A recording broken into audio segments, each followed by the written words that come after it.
Good morning, distinguished guests. It is truly a pleasure to welcome each and every one of you to the 5th edition of the Rome Business School Nigeria Career Fair. My name is Julius Kekoro. I'm a HR and Corporate Services Leader, currently serving as the Group Head of HR and Corporate Services at HIG Africa. And I'm a proud alumni of Rome Business School Nigeria. It is truly an honor and a privilege to be your host for today's event. Now, I won't be taking this exciting journey alone. Joining me is someone equally passionate about developing people and building great workplaces. Please help me welcome my co-host for today. Help me welcome him now. A round of applause, please. Thank you so much, Juliet. Thank you, everyone. Thank you. Good morning, fine people. How are we doing today? Beautiful. My name is Emeka Obieke, and it's a pleasure being here today. I presently serve as the HR and Admin Manager of a company called ETC Workforce Services Limited. We have our stand over there. Free adverts. Yes. So together, Juliet and I will be doing this today, and I am glad to be here with her today. And we'll be walking this journey that promises to be an exciting, an inspiring learning experience for us. So please join us as we proceed to these meaningful conversations, which we will be learning from respectively. Thank you so much. All right, thank you, Emeka. All right, let's begin by finding out who's in the room today. If you're a current student of Rome Business School or a prospect, please, can we see you wave your hands? Ooh. Okay. We are plenty. That's beautiful. Please celebrate yourself. Celebrate yourself. If you love RBS, celebrate yourself. All right. Now, where are our amazing alumni? If you are here, please say hi. Beautiful. Please make welcome our alumni. Please, with a clap of hands. Thank you. And if this is your very first career fair, the very first with Rome Business School Nigeria, let me see you wave your hand as well. Okay. All right. So I guess everybody is looking like we have a large number of people that are here for the very first time attending RBS Career Fair. So, just turn to your neighbor and tell the person you are in for an incredible experience today. Tell them with a smile on your face and with a lot of conviction, you are here, incredible experience. Tell them again. All right, so let's do, of course, we also have distinguished corporate partners. We have recruiters, employers, business leaders, mentors, coaches, in this room today. Thank you all for investing your time in developing future leaders. Now, we'll do a very quick challenge, right? I know we've done it at the beginning, but we have a fuller house now. So if, just turn to the person sitting beside you, introduce yourself, tell them your name, what you do, and what you hope to leave here with today so that you can have an accountability partner. I'm already seeing some laughter in the room. Tell them your name, what you don't know what's going to happen in this room today. Some persons will leave here employed on 7-figure jobs. Some persons will live here as future CEOs, CHROs, Some persons will even live here, because they've gotten their mentor and coach for the next season of their career. So very important, introduce yourself to your left and to your right. Okay.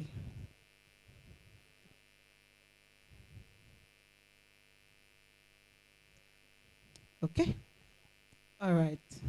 So who wants to share what their partner said they want to leave here with today? Who would love to share? From this role, who would love to share what their partner said they want to leave here with today? So you tell us the name of your partner and what they want to leave here with today. Yeah, we could. Yeah, let's get one person. So who is going to volunteer in this role? You tell us the name of the person that introduced themselves to you. Okay. Everybody have stopped talking. I have a mic Thank here. you. You. Good morning. My name is Vivian. So the name of my partner is Tumife. She works as a tax consultant in a consulting firm, and she's looking at living here with a semi-offer letter in an oil and gas company. Please, a round of applause. A semi. Hey, it means you're not even actively looking, but please. Thank you. All right, over to this role. Who's going to volunteer? Thank you. Why is it only women now? Let's do inclusion. After this, I need a man. Guys, please. Good morning, everyone. Good morning. My name is Ololade Akinshola, and the name of my partner is Rose. She's a finance person, has over 5 years of experience, and she's working for an healthcare company. So she's hoping to live here with a good connection and hopefully a job role. Thank you. Thank you. Please, a round of applause. Thank you very much. Now to All the right. guys. Exactly. To the guys. We need at least 2 men too. Let's balance it Gender out. balance. Gender balance. Maybe you just give the mic to anybody at this point. Gender balance. What a man can do. Gender balance. So choose a man. Choose a man that is calling to you right now. Just give the person mic. I'm sure they will not fall your hand. Okay, thank you so much. Hi everyone, good morning. My name is Emmanuel. I met Irene. Irene is a customer service professional, and she is here to live with, to network and then get a better job offer. Thank you. All right, a round of applause. Thank you so much. The men should be clapping. Somebody just bailed you guys out. All right, we need another man so that we can. Oh, thank you. Good morning, everybody. Good morning. My name is Ibrahim Patrick, and my colleague here, her name is Swade Helen. She works with a freight forwarding company, and she's here for networking. Thank you. Please, a round of applause. Thank you you so so much. Now, before we even continue the excitement, we need to create some excitement online as well. So if you've already taken a picture, or if you haven't, bring out your phone, take a selfie. You can even take a selfie with your partner, right? Ask them for their LinkedIn handle, tag them, post it, and say, RBSN Career Fair currently ongoing. And don't forget to use our hashtag, RBSN Career Fair 2026 and RBSN Career Fair 5.0 or 5.0. Let's make today's conversation visible for professionals across the country and beyond. So I'm sure everybody has taken pictures already, Abby. This role, how many of us have already taken a picture? I'm sure all the women will raise their hand, right? Has everybody here taken a picture already, either outside or in the hall? If not, please bring out your phone, share a selfie with your partner. I think the males should be encouraged to take more Exactly. pictures. Please, if you have a male sitting close to you, bring out your phone and do selfie with them, please. They need to post today. Men, please take more pictures. Take enough pictures. All right.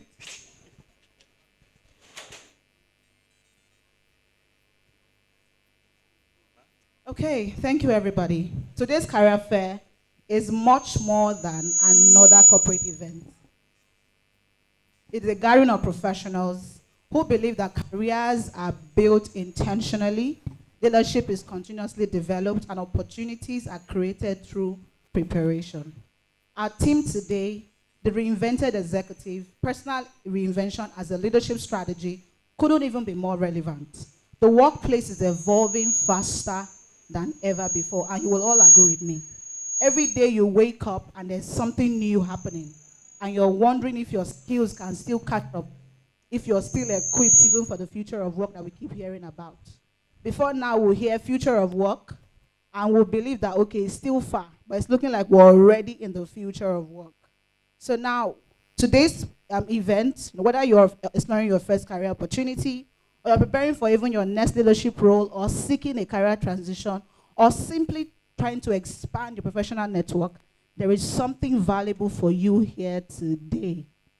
Beautiful, beautiful, beautiful. So throughout today's program, you will hear from exceptional business leaders, accomplished executives, experienced professionals who have successfully navigated their own reinvention journeys. So we are hereby, encouraging you to please listen attentively, take notes as much as possible. Feel free to ask questions. Most importantly, connect with people. Connect with people. You never can tell who the next person beside you might be. I said that earlier on. So please connect. Shake hands, hug as much as possible. We would also like to specially acknowledge our distinguished guests, our speakers, of course, our moderator, corporate partners, faculty members, alumni, and every one of you for choosing to be here today amongst other places you should have been. We thank you for making this event possible today. Thank you so much. Thank you so much. Over to you, Julie. Thank you, Emeka. Again, every great event begins with visionary leadership, if you agree with me. And now to officially welcome us, it is my honor to invite the General Manager of Rome Business School, Nigeria, Mr. Olakunle Asumo. Ladies and gentlemen, join us in welcoming him with a warm round of applause. Please, your hands together. Keep clapping. Keep clapping. If you understand what goes into an event like this, I believe you will clap even harder. Thank you.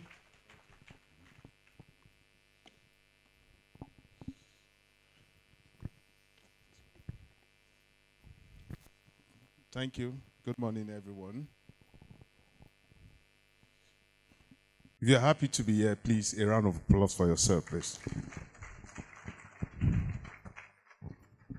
Good morning, ladies and gentlemen, our esteemed faculty here present, and staff members, the career service team, distinguished recruiters that are here, and corporate partners, respected guests, and most importantly, our exceptional executive students. It is my great pleasure to welcome you to the Rome Business School Career Fair 2026. Today is much more than a career fair. It is a celebration of transformation, ambition, and the future of leadership. We find ourselves at a remarkable moment in history, a time when the world is not simply changing, but reinventing itself at an unprecedented pace. Artificial intelligence is redefining industries. Digital transformation continues to reshape how organizations operate. Global supply chains are evolving in response to geopolitical realities. Sustainability has become a business imperative rather than a corporate slogan. Hybrid work has transformed how organizations build culture, lead teams, and measure performance. Markets are increasingly interconnected, and business must now think globally from day one. In every sector, from finance to healthcare, manufacturing to technology, education to consulting, the rules of competitions are being rewritten.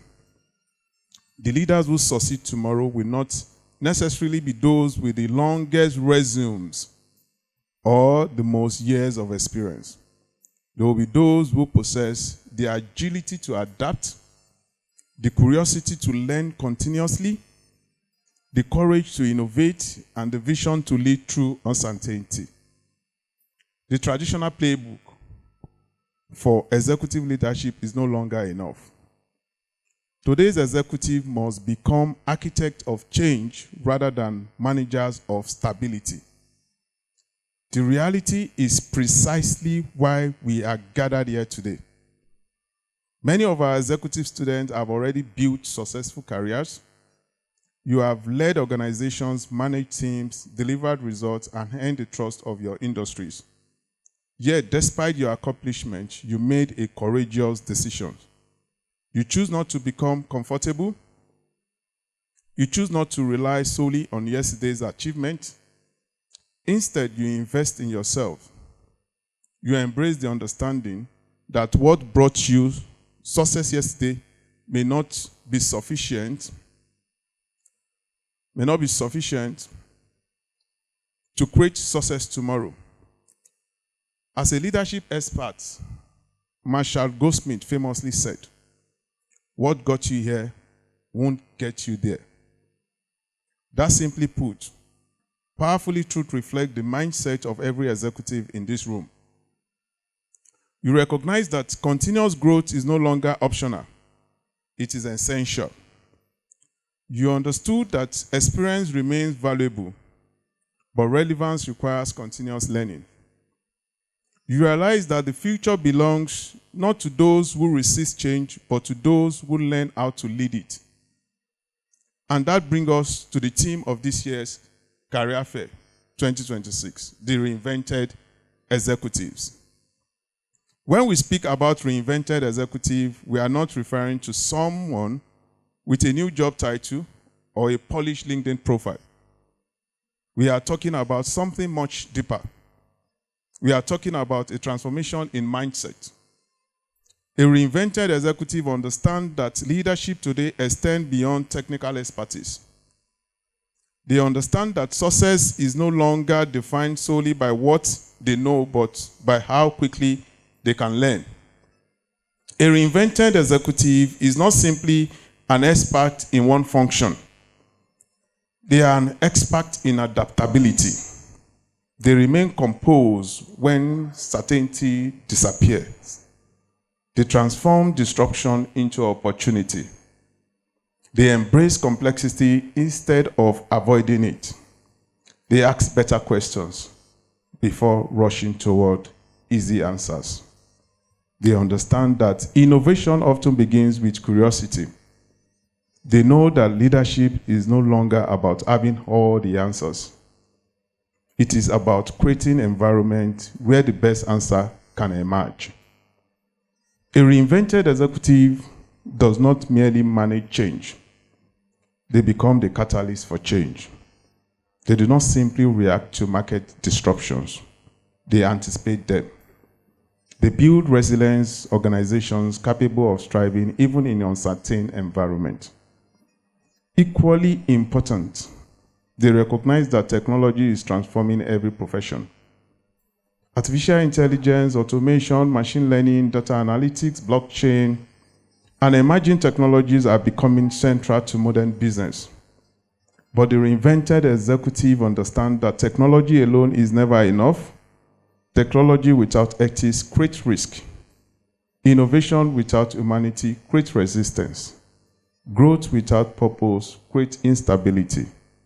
The leaders of tomorrow must combine technological competence with ethical judgment, emotional intelligence, and responsible leadership. They understand not only what technology can do, but also what it should do. Perhaps most importantly, the reinvented executive thinks beyond borders. Thus, today's environment has to meaningfully geographical limit. Ideas travel globally. Capital moves globally. Innovations happens globally. Talent competes globally. Opportunity emerge globally. Challenges spread globally. Whether you work in Lagos, wherever you find yourself working, Nairobi, Dubai, London, Singapore, New York, decisions are increasingly connected to events occurring thousands of miles away. Global leadership is no longer reserved for multinational CEOs. It has become an expert for every executive. The ability to work across cultures, collaborate across time zones, understand international markets, and lead diverse teams has become a defining competitive advantage. The future belongs to leaders who are globally minded while remaining locally relevant. That is exactly why today's event is so significant. This is not simply another networking event. This is not merely an exhibition of company booths and business cards. This platform has been intentionally designed to bridge an increasing important gap. It connects the evolving needs of global organizations with the exceptional talent that has been cultivated here at Rome Business School, Nigeria. We know the journey our executive students have undertaken. Over the past month, you have not simply attended lectures or completed assignments. You have transformed yourselves. You have challenged assumptions. You have questioned established ways of thinking. You have learned new frameworks. You have mastered emerging technologies. You have strengthened your strategic thinking. You have developed global perspectives. You have expanded your professional networks. Perhaps most impressively, many of you accomplish all this while balancing demanding careers, family responsibility, entrepreneurial ventures, and personal commitment. The level of commitment demonstrates something beyond intelligence. It demonstrates discipline, it demonstrates resilience, it demonstrates purpose, it demonstrates the very qualities that modern organizations seek in their leaders. Learning is valuable. But unlearning outdated assumptions and relearning new ways of thinking is often even more powerful. That is the journey you have embraced, and today represents an important milestone in that journey. To our recruiters, hiring managers, executive search professionals, and corporate partners, allow me to address you directly. You understand better than anyone how dramatically executive recruitment has changed. Organizations today are searching for more than experience, more than qualification, more than technical competence. You are searching for leaders who can create immediate impact. Leaders who can inspire trust. Leaders who can manage transformation. Leaders who can build resilient cultures. Leaders who can navigate uncertainty with confidence. Leaders who can understand strategy, technology, people, and purpose simultaneously. Finding such leader is increasingly difficult. The competition for exceptional executive talent has become global. That is why today's event matters. The executive gathered in this room represent far more than an impressive collection of resumes. They represent demonstrated commitment to continuous growth. They have already shown the courage to invest in their own transformation. They have already demonstrated intellectual curiosity. They have already embraced change rather than resisted it. That matters a lot. Because courage cannot be taught in a single workshop. Resilience cannot be developed overnight. Adaptability cannot simply be listed on a resume. Those qualities are developed through action. The executive before you have already taken that action. They are prepared for complexity. They are prepared for innovation. They are prepared for international collaboration. They are prepared to help organizations enter new markets, build high-performance global teams, drive digital transformation, and create sustainable long-term value. They are not simply looking for their next position. They are looking for opportunities to make meaningful contributions. And perhaps that is the greatest difference. Today's executives seek purpose alongside performance. They seek organizations whose values align with their own. They seek environments where innovation is encouraged. They seek cultures where diversity is celebrated. They seek leadership that values integrity as much as profitability. When those elements come together, extraordinary things happen. Organizations grow, communities benefit, employees thrive, innovation accelerates, everyone wins. That is exactly why we designed this career fair differently. Our ambitions extend beyond exchange business cards, beyond polite conversations, beyond collecting resumes. We created this platform to facilitate genuine dialogue, meaningful interviews, authentic relationships, real opportunities. Our objective is simple: We want today's conversation to become tomorrow's employment. We want today's introduction to become tomorrow's partnership. We want today's connection to become tomorrow's success stories. To our executive students, I encourage you to approach today with confidence. Remember everything you have accomplished to reach this point. Your knowledge matters. Your experience matters. Your resilience matters. Be equally important, your story matters. Share it. Speak about your transformation. Demonstrate your curiosity. Show recruiters not only what you have achieved, but also what you are capable of becoming. The future rewards those who continue evolving. This is your opportunity to validate your transformation on international stage. This is your opportunity to demonstrate that your investment in learning has prepared you for greater responsibility. Approach every conversation with authenticity. Listen carefully. Ask thoughtful questions. Build genuine relationships. Because careers are often built not merely through qualifications, but through meaningful human connections. To our corporate partners, I encourage you to look beyond traditional indications of success. Look for learning agility. Look for emotional intelligence. Look for cultural awareness. Look for strategic thinking. Look for individuals who inspire confidence. Look for leaders who elevate those around them. These are executives who will shape the next generation of successful organizations. Today, you have direct access to professionals who have deliberately invested in becoming those leaders.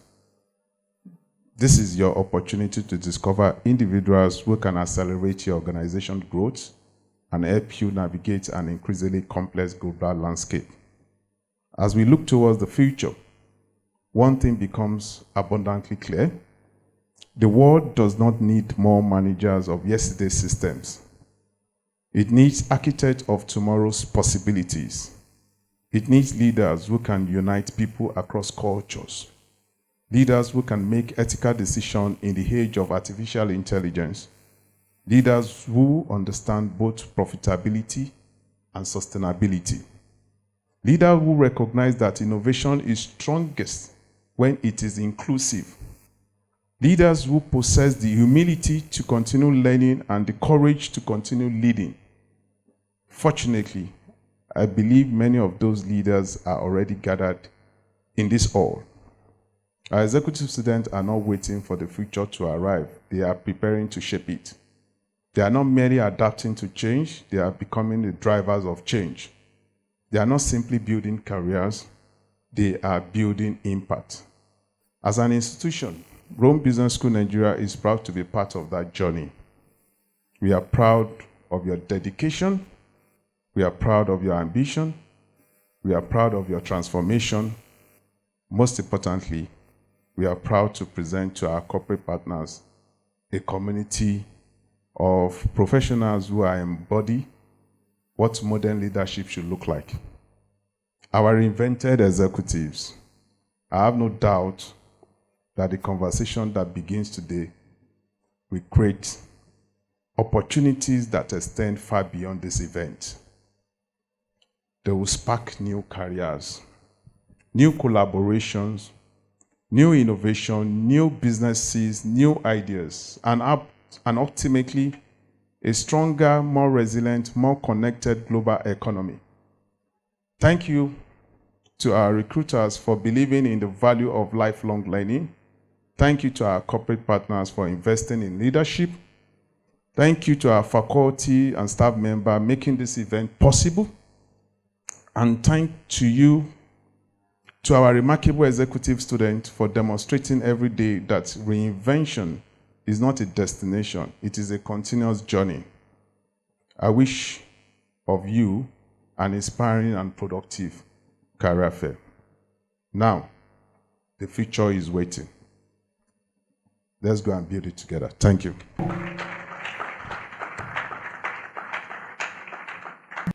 Thank you very much, Mr. Asumo, for that inspiring welcome and for continually championing leadership development and lifelong learning. And now we're moving into the partners spotlight session. We have amazing partners in this room today. I'm sure if you look to your left, look to your right, look to your back, you will see a lot of companies represented. So this event would not be able to move forward if we do not at least acknowledge their efforts to be here this morning. For the partner spotlight, we'd like to thank you for partnering with us in shaping our future business leaders. We greatly appreciate. We greatly appreciate. So please, while we're on this, do not forget to use the hashtag Rome Business School Nigeria and tag the school, and use our official hashtags, hashtag RBSN Career Fair 2026 and hashtag RBSN Career Fair 5.0. So we have present here SK Health Services Limited, Intense Group. Appreciate them. Please appreciate them with a clap of hands. Just keep clapping. These are your future employers. Keep Intense clapping. Group. Maybe if you clap loudest, they will just be like, that's the person we're employing today. Provia So please, Integrated Limited, EMEA, Higher Right, EMEA is looking for their next staff right now. PZ Cousins, Placement Hub, Promacedon Nigeria Limited, I see that your clap went up. I see what you people are doing. Guinness I see what you people are Nigeria, doing. Macte Consulting, Sterling Oil Energy Exploration, See what I'm Bisdorf, saying? Polaris Bank, R&R Recruitment Services, HRD Solutions, Sarus View International Consulting, DPIA Innovations Limited, HRD Solutions. Keep that energy up, please. Thank you. Alternative Bank, Regency Overseas Company, and Fanny Travel and Tours, ETC Workforce Services Limited, Clap, oh, see the hiring manager here. the Assistant Hive, the Silver Bed Group, the Startup Place Limited, ISOF Global Services, Estrada International Services, HESA Consulting, NBC Coca-Cola, I see what you guys are doing. Pathway Asset Management, Gamma Mobility Limited, Tango Brook Technology, the Talent Optimization Company, Elizabeth Madius Limited, 7-Up Bottling Company, Okay. Adesa HQ, I'm marking your faces. Savest Financial, Purple Star Consulting, Zide Group, and Oxygen X. I mean, we have now arrived at what many of you have been looking forward to. I'm sure, of course, you might be here because you want to get a job. You might be here because you want to meet new mentors, new coaches. But I'm also very sure that you saw the flyers of our panelists. And I'm sure, just like me, I was like, wow. When I received the profile for these individuals, I'm like, oh my God. I'm hearing 2 decades of experience. I'm hearing 3 decades. Do you know what it means to build a career for 30 years? That's like a full-blown adult as a career. I mean, so when we want to get into this session, we'll start with profiles and everything. I want you to keep clapping, just keep clapping. And now, our highly anticipated panel discussion, the Reinvented Executive. Personal reinvention as a leadership strategy. Leadership today is no longer measured simply by years of experience. It is now measured by resilience, adaptability, and of course, innovation, and the courage to continuously evolve. And our panelists have built remarkable careers across different industries. When you hear the profiles, I'm sure you're going to be convinced and you'll be anticipating a mind-blowing experience. And today they will share practical lessons, real experiences, and even actionable insight that every professional can apply immediately, not later. We're going to start from this hall. So to guide this very important conversation, we are greatly honored to welcome an accomplished HR leader, a senior colleague, strategist, and author. Please join me in welcoming our moderator with a clap of hands. Keep Dr. clapping. Mr. David Kolade Omojowa, please. Put your hands together. Mr. David Kolade Omojowa is the Group Head of HR and Administration and IT at Nike Taros Nigeria Limited, and a member of the company's management committee with over 17 years of experience. Come on. Amen. Leading people strategy across multiple industries. He's a respected HR executive, leadership facilitator, performance management strategist, and author of the book, You Are Employable. Please, keep it close, A proud alumnus of Rome Business School, Mr. David is passionate about developing people and building high-performing organizations. Ladies and gentlemen, please join me in welcoming Mr. David Kolade Omojowa onto the lectern. Your hands, your hands, please celebrate him as he comes up stage. Yeah, most welcome. Keep Yeah, most clapping. welcome. He's not here yet. Keep clapping. Now let's meet our distinguished panelists. Our very first panelist is Mr. John Olaoye, an accomplished sales growth strategist, business transformation leader, executive educator, and board director, with nearly 3 decades of leadership experience in Nigeria's FMCG sector. Mr. John is widely recognized for transforming the Mama Gold flour brand into one of the country's leading flour brands through strategic innovation and market expansion. I mean, you know this brand. So this is the man of the moment. Today, he serves as a business consultant, executive educator, board advisor, and faculty member at both the National Institute of Marketing of Nigeria and Rome Business School. Ladies and gentlemen, please welcome Mr. John Olaoye. Our next panelist would be Dr. Mojisola Esther Olubumo. Your hands together. If you know Mommy Mo, you should be shouting, Mommy Mo! She's a distinguished C-suite executive with over 2 decades of experience spanning financial services, consulting, manufacturing, healthcare, oil and gas, and integrated marketing communications. Whoa.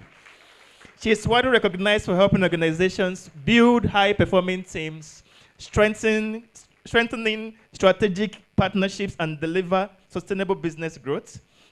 Known for her passion for leadership development and people empowerment, Dr. Mojisola believes every challenge presents an opportunity for innovation and transformation. Please, again, make welcome Dr. Mojisola. Your hands, so we promise I will keep clapping. And now joining the panel as well is Mrs. Grace Osita Amadi, General Manager, Joint Venture Partner Relations at Seplat Energy PLC. Somebody, your dream here is to live here with oil and gas, Abi, or energy. Be clapping. You're seeing these profiles.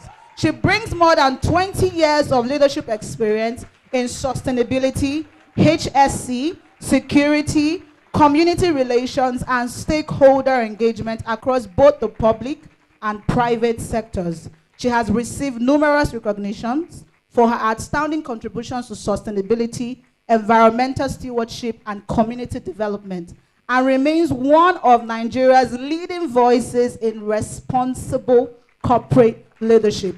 Please celebrate Mrs. Grace Amadi. Our next distinguished panelist is Mrs. Olushade Paul Rotua. She Your is the hands founder and together, CEO everyone. of KSA Consults, with over 25 years of experience across consulting, telecommunications, financial services, and oil and gas industry. She has helped organizations unlock human potential and improve business performance through strategic people practices. She is an accomplished HR consultant, facilitator, leadership coach.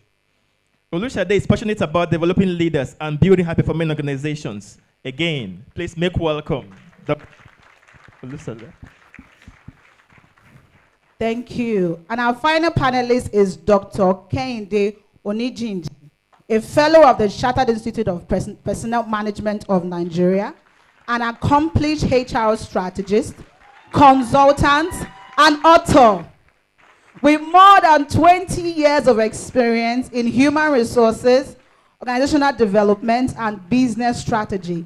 He has held executive leadership positions across several leading organizations. Dr. Onijinji is a member of national policy committees, an entrepreneur, and author of The Fearless HR Professional and Navigating Corporate Politics, making him one of Nigeria's foremost thought leaders in HR and leadership. Ladies and gentlemen, please celebrate our panel. Thank you to all our distinguished panelists for joining us today. You can be anywhere else, but you decided to grace us with your presence, and of course, for us to be able to draw from your years of experience building remarkable careers. Please give another warm round of welcome and applause as we officially begin our panel discussion on the Reinvented Executive, Personal Reinvention as a Leadership Strategy. Mr. David, now the stage is yours. Thank you. Thank you so much. Good morning, everybody.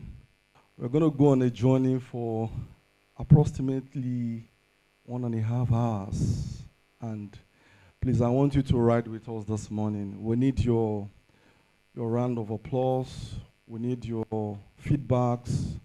We need your laughter moments, because it's going to be fun this year at the Rome Business School Career Fair 2026. Once again, you're welcome. Put your hands together for yourself, please. So today we are here with our personal invention is to create the future. We want to create the future together. And then we've put together this group of panelists who have gone ahead, have been there before. You know, the best way to learn is to learn from people who have gone ahead before. You know, they could have made some mistakes. They would have gone through some trying moments. And by the time they are sharing their wealth of experience, I beg your pardon, we can tap from their wealth of experience, how we won't find ourselves in similar challenges or doing the same mistakes, perhaps when we come through some of this thought process they are going to be giving us this morning or sharing with us this morning. So one more time, I want to welcome everybody. Now we go straight to the question. And my first question is going to go to Mrs. Grace Amadi.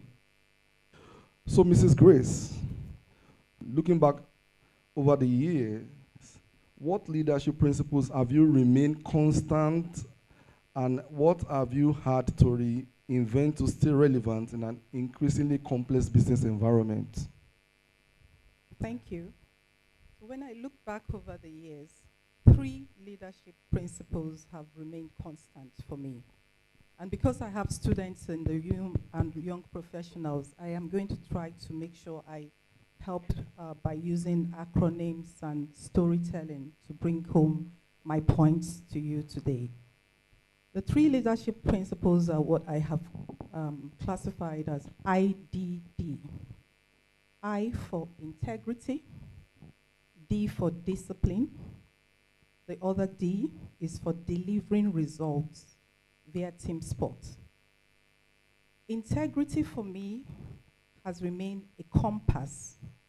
Integrity is the greatest asset I bring to my engagement, whether it's health and safety, sustainability, stakeholders management. Because I have realized that those skills I've gathered over the years, they can only open the door.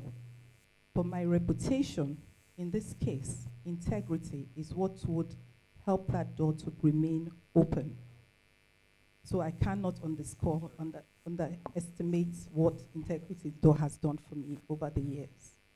The second leadership principle I would like to also expatiate on is discipline. I have my to-do list. I'm clear about what I need to achieve, when I have to achieve them, and how I have to achieve those tasks. Would I always achieve them 100% as planned? Apparently, no. But because I have imbibed the principle of discipline, I always have to review those tasks and targets. And those that I'm already missing out, I have to reassign them. But most importantly, I make sure that I execute them within a time frame that would not impact on the business process. Therefore, discipline has helped me in the kind of industry I operate in to remain prepared, to stay committed to my goals, and most importantly, enhance my high ethical standards, especially when the pressures are there. Now, the other D I spoke about is to deliver results. Leadership is about teamwork. If you ask me, most of the achievements I have they been just done by me alone? No. Candidly, the greatest achievements I've had are those that I have had to bring people together, ensure talents are developed, and then create environment for those talents to succeed. To your second question about what I had to reinvent, my answer is visibility. Why do I talk about visibility?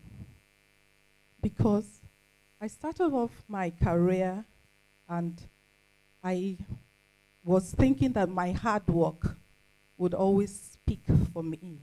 Don't get me wrong. Excellent work is great and it does speak, but it would not introduce itself. Especially in rooms where you need voice, where critical decisions are made and you are not in those rooms. So I used to be someone that was shy, very shy. And I am in an alpha-dominated industry. I've been in alpha-dominated industry, the oil and gas, marine sector, etc.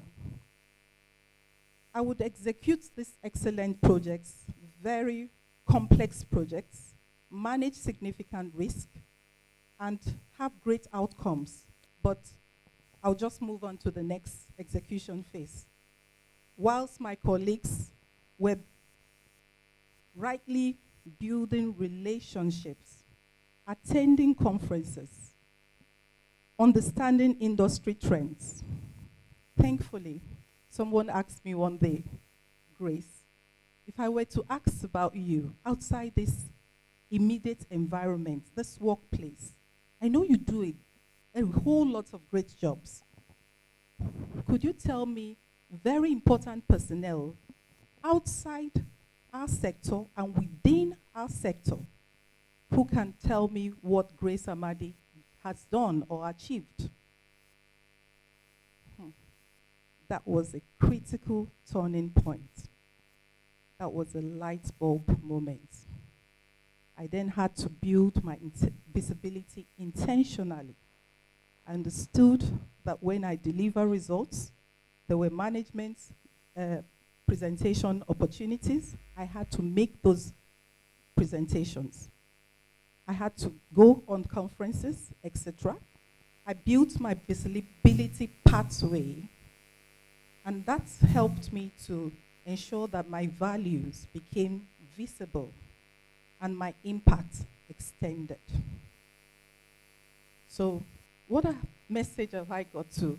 In conclusion, if you're in this room and you want to ensure you build a career and the leadership principles you have, I have emphasized 3 things today.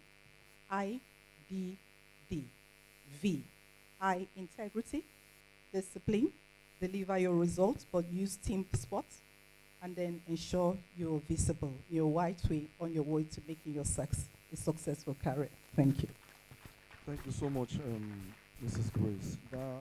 Those were thought-provoking responses from you, and I think I've picked a lot of points from what you said.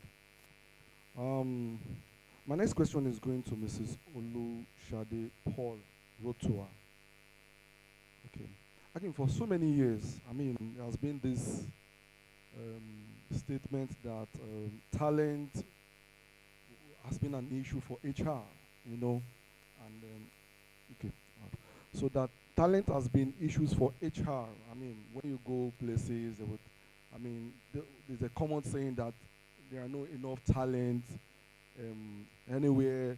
There are no enough talent in the labor market or anything. But then, today, boardroom and CEO recognize it as one of the most important drivers of business performance and competitive advantage. From your perspective, I want to ask, what has changed? And why should every executive, regardless of function, now think like a chief talent officer? Do you want to get my question, ma'am? Okay, please go ahead. Thank you. Thank you very much. When people say that there is no talent in the industry, I tell them, where are you fishing? The reason why I say that is because talent abounds everywhere. It just needs for us to be able to find it. My apologies, my voice may be a bit hoarse. I've been training throughout this session this week, so it's been a bit stressful. Now, over the past 10 years, we have found out that capital is no longer the differentiator in business, but people. Can somebody help me with this echoing? Okay. Talent is not, capital is no longer the differentiator in business, in success in business, but people are. Why do I say so? You can buy technology. You can source for funds. In fact, strategy can be copied. The only differentiator between strategy on paper and strategy in motion is people. Corporates are becoming more intelligent. Investors are asking questions about succession planning. They want to invest in a company. They want to see whether this is an ongoing concern. The board is asking about operational capability. Even customers are asking, does this company have employees that are experienced?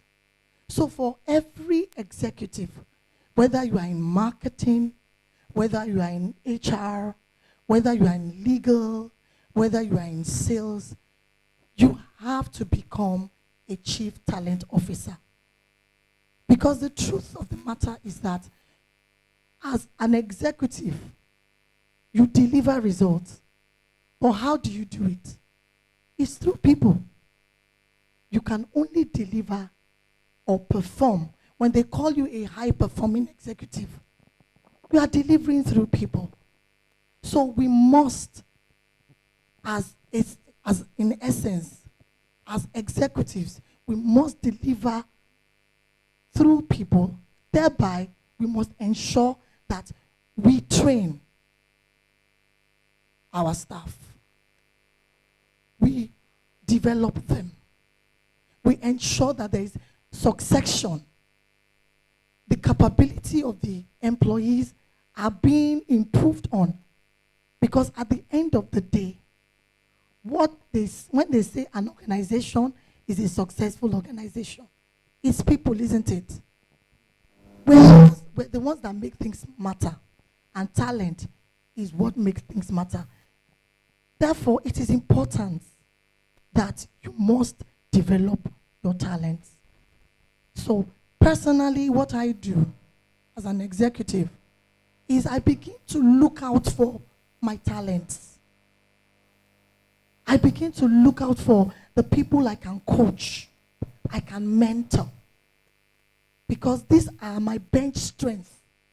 If I call myself an executive and I am living And there's nobody, I cannot count 2 or 3 people that can take over from me. As an executive, I am a total failure. So it's very, very important. And that's why every chief executive must become a chief talent officer. Thank you. Thank you so much for that. I've really jotted a lot from what you said, and I think being also a practitioner, I really agree to what you just said, that everybody must be talent developer in all spheres, especially in our organization. Thank you so much for that. My next question is going to Mr. John, by my left hand here. Reading through your profile here, I mean, that was a very great one, and I can only ask this question. You've left business transformations across different organizations. What leadership positions separate executives? You know, behaviors, separate executives who successfully transform businesses from who simply manage the status quo. You know, some people just want to manage and go, but there are these transformers. What are the necessary behavior they need to imbibe to be able to get results, according to Mrs. Rotwa? Okay, so there are behaviors that help leaders, lead transformational projects. And one behavior that will always come to mind is integrity, as she has said. I usually write on leadership on my LinkedIn profile, and for about 2 or 3 weeks, I was talking about leadership mirror. Leadership mirror. The truth of the matter is, beyond all the noise about, leaders are supposed to be visionary. Vision, I'll come to that later. But I've chosen to speak about, a leadership mirror because I see that one thing that will keep a leader going is when your associates know that you can be trusted. What will make your associate know that you can be trusted? Madam, I noted 3 things you said. You said IDD, integrity, discipline, delivery. Those things, those are behaviors that I actually imbibed. And I am very, very passionate about, integrity. Because I have seen a lot of leaders fail. Leaders who are visionary. Leaders who are competent. I have seen them fail because of lack of integrity. One thing that I have done at every stage of my career, at every stage of every project that I have led, is to be sure that whether you are looking at me or you are not looking at me, whether I am outside or I'm inside, I want to be sure that I am doing what I am saying I am doing. I also want to be sure that whatever I do, when it is reported at 10 p.m. on Channels News, I don't have cause to be afraid. For me, that is one behavior that I believe leaders must imbibe. The next one that is important to me is that leaders must continually improve themselves to stay ahead of the curve. Because like the GM said, what brought you here will not take you there. For those of my students who are in this hall, I usually talk about VUCAD. VUCAD, all right? Talk about volatility, uncertainty, complexity, ambiguity, diversity, dynamism. All right, these are the things that characterize our world today, and this is the environment in which leaders lead. All right? Now, dynamism is something everybody must pay attention to. The world we are in, the change is coming as a result of dynamism. All right? And dynamism is fueled by innovation. Innovation which oftentimes are disruptive. So, if you think you know something in the morning, like this morning, maybe by evening it has changed. And if you are not following the trend, you are not just following the trend, you are engaged in continuous improvement, you probably would become a dinosaur. And then that one is leading me to one other thing that has worked for me. Believe me, I have always worked in ways that I can adapt. Adaptation is a critical success factor in the 21st century. I gave one of my daughters 2 books to read within 7 days. And I don't know, I will recommend them to you. One is Our Iceberg is Melting by Professor John Cotter. Our Iceberg is Melting. The other one is Who Moved My Cheese? I'm sure a lot of people know that one. Because if you don't learn how to adapt now, you will not be able to lead transformational projects. Why? You will continue to think that everything has to remain the same, whereas nothing will ever remain the same. From my year one in the days, back in the days in the university, and I don't want to tell you when I got into the university, they've always told us that human beings are dynamic. And then we thought human beings were dynamic in their behavior. Now is the time you will know that human beings are truly dynamic. All right? Because transformations in science and technology, they are fueling change. And the way to stay ahead of the curve is to be abreast of all these things. How can you be abreast of all these things? You must continually improve. You must be an avid reader. And another thing is that you must be this kind of a person that is inquisitive and, who can ask a lot of questions. Ask a lot of questions and ensure that the people you are asking questions, you give them confidence that all you are asking for is to be able to learn and to understand. Then the last one I will talk about, which is important to me. I've always made my associates' interest my priority. Anybody who has worked with me knows that they can be sure that I look after them. All right? I look after them in the sense that I want to be sure that your well-being is paramount. Because if you are fine, that's when you can deliver. If you are not fine, you cannot deliver. I had one experience that was a turning point for me about 15 years ago. No, about 14 years ago. There was a logistics officer. He's now one of our top fleet managers. I left them in April. The guy was supposed to deliver to some key customers, one particular A customer. And I'm talking about a customer today. This is not on that customer today delivers about 9 billion naira monthly. So, if we said we would deliver to him, should we fail to deliver, especially after somebody like me had given him an assurance that we were going to deliver? And the guy did not deliver. The guy did not come back to me. I didn't know.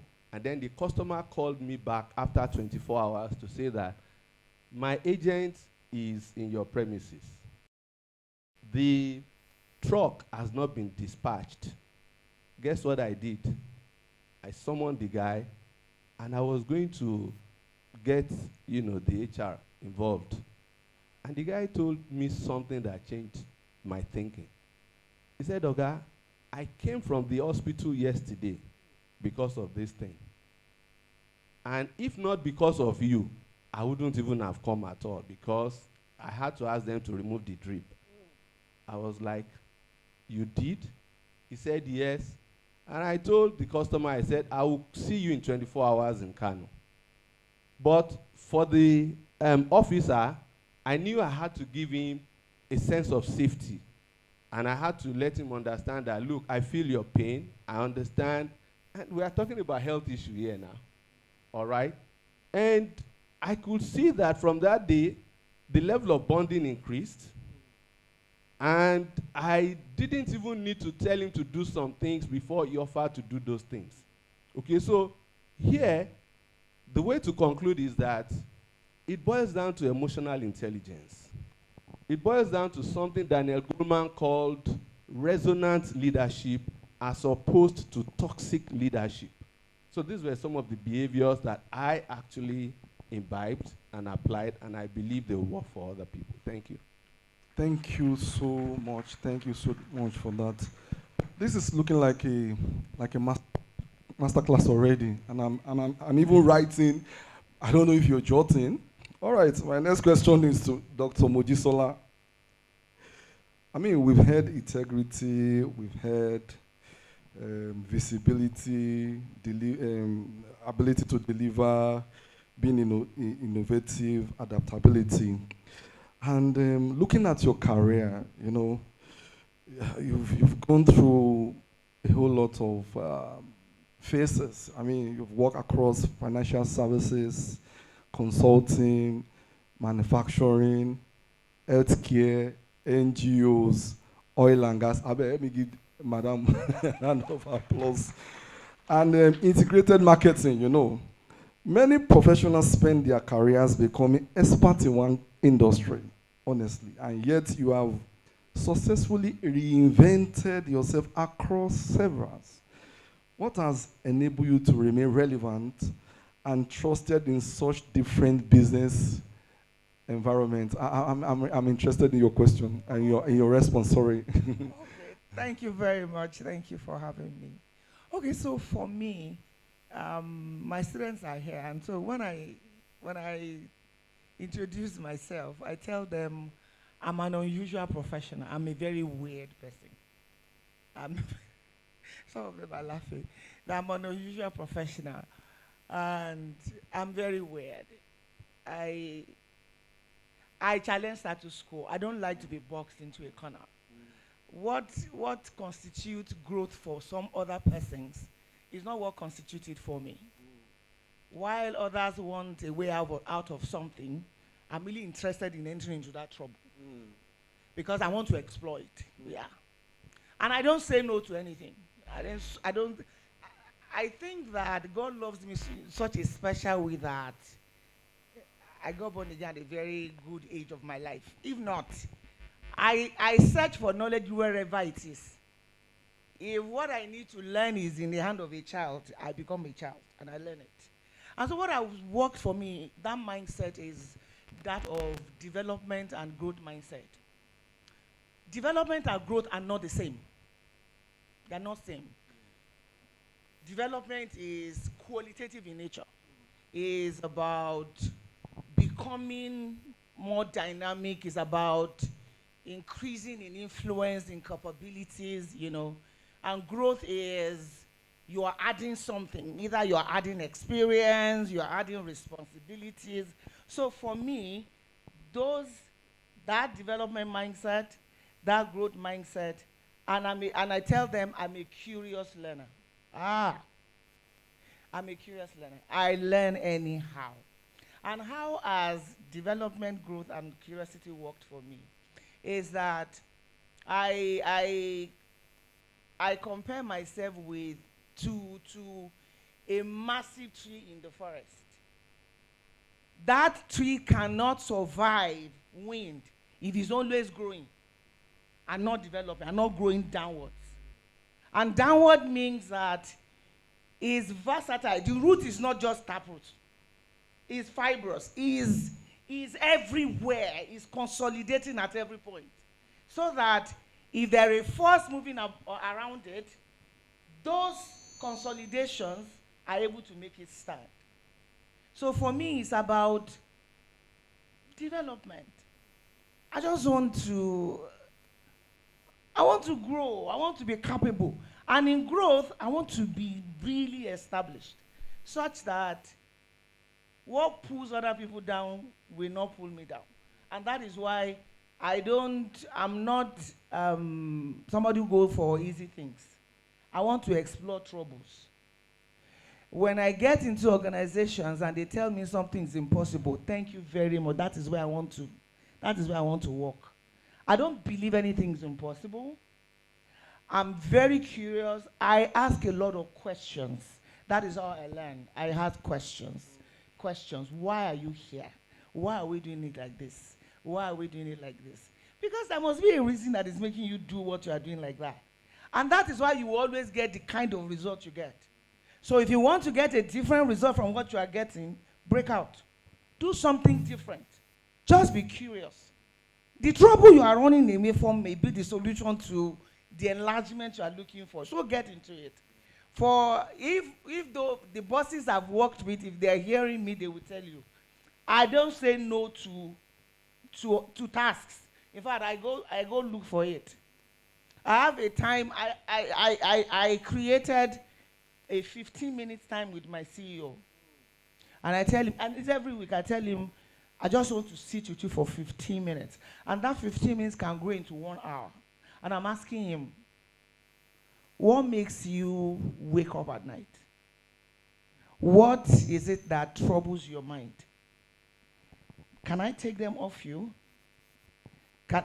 It's not, I do things that are outside HR. I go for contract bidding. I pitch for contracts. I manage projects. So my last boss will say to me, because she doesn't say no to things, she will find a way out of it. So when there are things to be done, project, tough stuff, he will say, Moji, spearhead this. And that's because I just don't say no to things. I want to work outside of HR. I want to take up projects. I want to expand my knowledge. I want to expand, my career. I just don't want to stay in a particular place.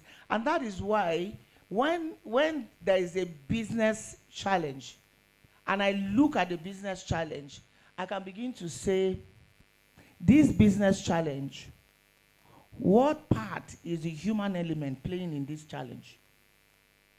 Because we keep saying people, the greatest asset we have in an organization, and when there are problems, we don't think people could be part of contributing factor to it. So it's growth, it's development, it's curiosity, it's business acumen. When my MDs, because my last job was, we had different subsidiaries, and they come to me and they say, we need these people. I need such and such talent. And I say to them, you don't throw bodies to problems. Can you be curious and look at it in another way? Can we sit together and review your process? Maybe there is a flow in your process that I need to remove, and you see things flow. You don't just throw people at problems. Can we look at it? And you say, I need this, I need that. I say, okay, so what's your profit margin? I'm interested in your profitability. And they say, HR, are you not HR? I said, don't miss it. Don't get it twisted. I'm looking at your EBITDA, your earning before earning, interest, depreciation, and amortization. And I'm saying to you, if you want me to bring this person in, show me your profitability ratio. Because on this particular project, I'm looking for 15%. Can you give me 15%? Look at all the factors, put it together, the overhead cost, everything, and your materials. Would you give me this? And they say, but it's not like that. I say, it's like that. Because I'm not just managing people. I must manage those people to deliver profit. So it's not managing people and managing people. It is these people you are bringing in, what are they bringing on board? And that is coming out of my curiosity. Ask me, have I made mistakes? Yes. I know what? I pride in my failures. Because failure is part of our growth. I've told my students, don't be afraid of failure. Failure at times, failure is not a problem. Failure is an offshoot of success. So at one point in your life, you must meet it. And I've said to them several, and I'm still saying it to you. If you see a man's life that is straight from beginning to the end, it's a disaster going somewhere to happen. There must be a curve in your journey. There must be a pause somewhere. There must be a ditch somewhere before you rise. And all of those things, they come together to build you for what you will become or who you will become in life. Because development is about becoming. Thank you. Thank you so much. I think working in those different sectors has actually really shaped your person and your personality. Will I say you're a disruptor? Maybe, maybe not. I mean, I leave that to the audience anyway. But those were lovely responses. So I'm going to Dr. Kindi now. And Dr. Kindi, nice to meet you again. You're my lecturer, one of my lecturers when I was here. And one of the lectures you took us was on performance management system. And I can't forget the balance card session. I mean, today I'm still eating from that, honestly. And those were nice sessions for you. My next question is for you, and it's saying you've advised organizations. We know that. I know you very well. You're one of the few that have transitioned from being core HR to core operational management, at least the last place of work where you worked. And for over 2 decades on strategies, people, organizational performance. And in your experience, what is the biggest disconnect between how executives, how they think organizations to grow and how they actually grow? All right, thank you very much. Once again, ladies and gentlemen, good morning, everyone. The disconnect, I think, between leadership, perception of growth, and the actual organizational growth is clear, and it's simple. From my experience at the leadership level, needless to say that I had risen from the followership level to the top executive board position. In my experience and my studies and research, it's clear to me that everything is, the disconnect, it's about the culture. And I would defer to the respected Warren Buffett, who says that if you really want to know the temperature of an organization, that you put a thermometer in the armpit of the leader. Whatever it reads is the temperature of that organization. So most of the time, it's about the culture, it's about the behavior of leadership. And of course, the leadership behavior dictates the culture. Ordinarily, a lot of executives assume those positions by dint of luck, or because of the ignorance of the people that appointed them to those positions. Perhaps because they have a certification or a degree from an Ivy school, of course they can Queen's English so much about data analytics, and they can present compelling PowerPoints and Excel presentation. And so people assume that they are leaders. They assume that they do everything with competence, forgetting the space of character. So the alignment is key, because leaders at that level that experience such a disconnect between the growth, the actual growth, and perceived growth, they always believe that it's just about better strategy. It's about cascading KPIs. It's about holding people accountable. And when they have this perception, they assume that growth will naturally come. But from my experience, I've worked with beautiful and nice organizations. I've seen the good, the bad, and the ugly. And I can tell you for free that it's more about the behavior of leadership. And that is the disconnect. And the leader, most of the time, creates, the toxic leader, permits me to use that term. Most of the time, they create an environment that breeds psychologically unsafe environments. And people don't think they want to commit to that. But when our clients, in our environment, a lot of people will stick to a toxic, in an unsafe environment just because they need to pick their bills. But would you get those guys to push your business number to the desired level? Absolutely no. Like Muji said the other time, she's a fearless HR professional. Thank you, Mara. You know, you don't throw money at everything. So a lot of leaders assume that when you throw money at a problem, then the problem is solved. So the disconnect between the leadership perception of growth and the actual indices or indicators of growth, it's mainly about the behavior of leadership that's shaping the culture of the organization. For instance, do you have a work environment where people are not afraid to make mistakes? You have a work environment where a young manager can make a call without seeking 2-3 levels of approvals? Can they commit the company without reverting to to their head or to their leadership? If you don't breed an environment or a culture that empowers people and that makes people to feel safe, then there will be that disconnect. So you might be hitting some numbers, but that may not be your optimal result. Most of the time, it's not. So I advise that leaders, most of the time, should come and understand that, look, people are people.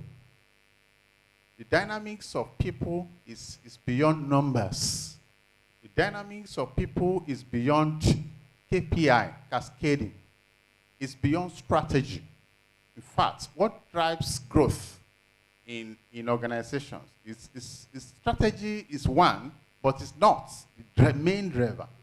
The main driver is the leadership behavior and culture of the organization. And people will see.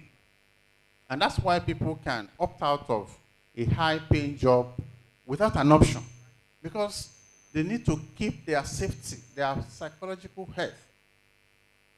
And when you create such an environment, people will just do the minimum just to earn their pay at the end of the month. So it is important as leaders that we must balance accountability with psychological safety. You can hold people accountable for numbers. You can hold people accountable for results. But you must also provide that environment that makes people feel safe. As a safe person, is it safe, or will it feel safe to grant a top customer like what John said the other time about a customer that is doing as much as 9B in a month? Can a sales manager that is managing that customer feel safe to grant a 1% discount in order to close a deal without reverting to the director of sales? If you have not built such an environment, then you are building your castle in the air, thinking that you are growing. You are not growing. Growing is about velocity. It's about speed. And what breeds the speed, what sets the speed, is the culture that you create in an organization. So, from my experience and working with different organizations, big, small, and large, conglomerate, multinational, I can tell you for free that a lot of leaders will create this culture and come back to blame the HR. HR, what's going on? We're not fixing this. The problem you created or the problem that HR created? So that's a disconnect most of the time.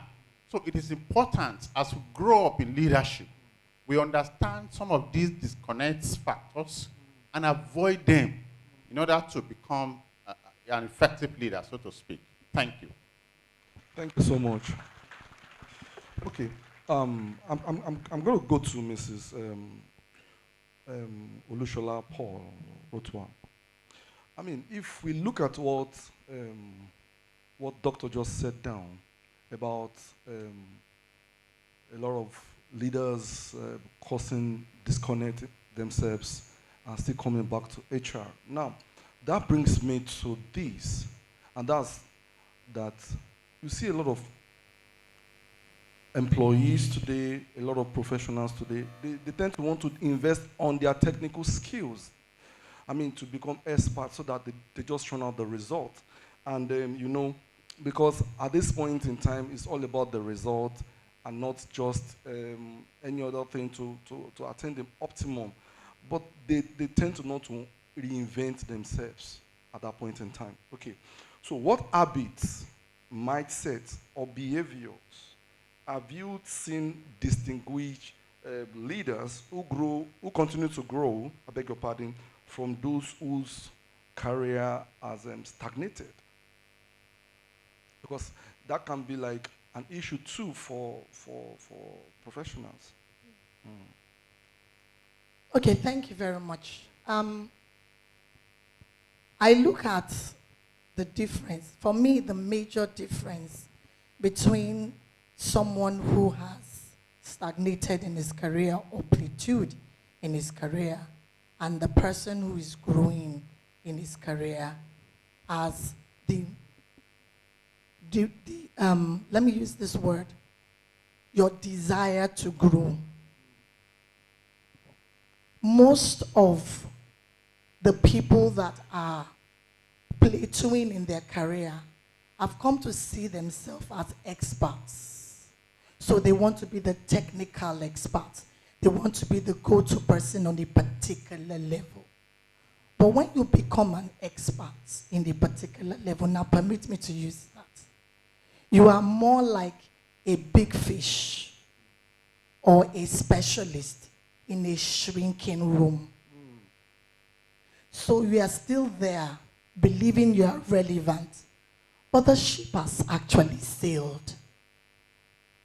So after a while, you find out that you are the only person in the room because people have gone.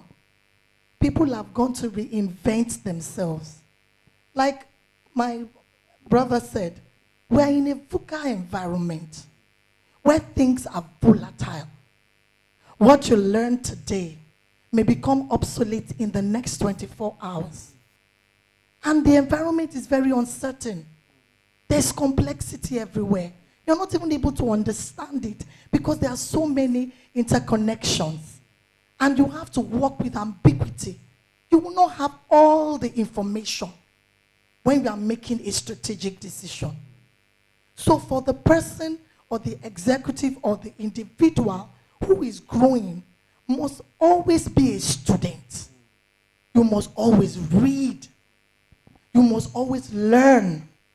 You must always attend seminars, building environment. He said something, said, she said something, I can learn from anybody. You know, some years ago, they kept saying, AI is coming, AI is coming, AI is coming. It's going to take jobs from all of us. And I began to wonder to myself, how am I going to be relevant or remain relevant in my sphere? Do you know what I did? I went to pay for an AI course online. I paid $20. They said they were doing a promo. So I paid $20. I couldn't finish.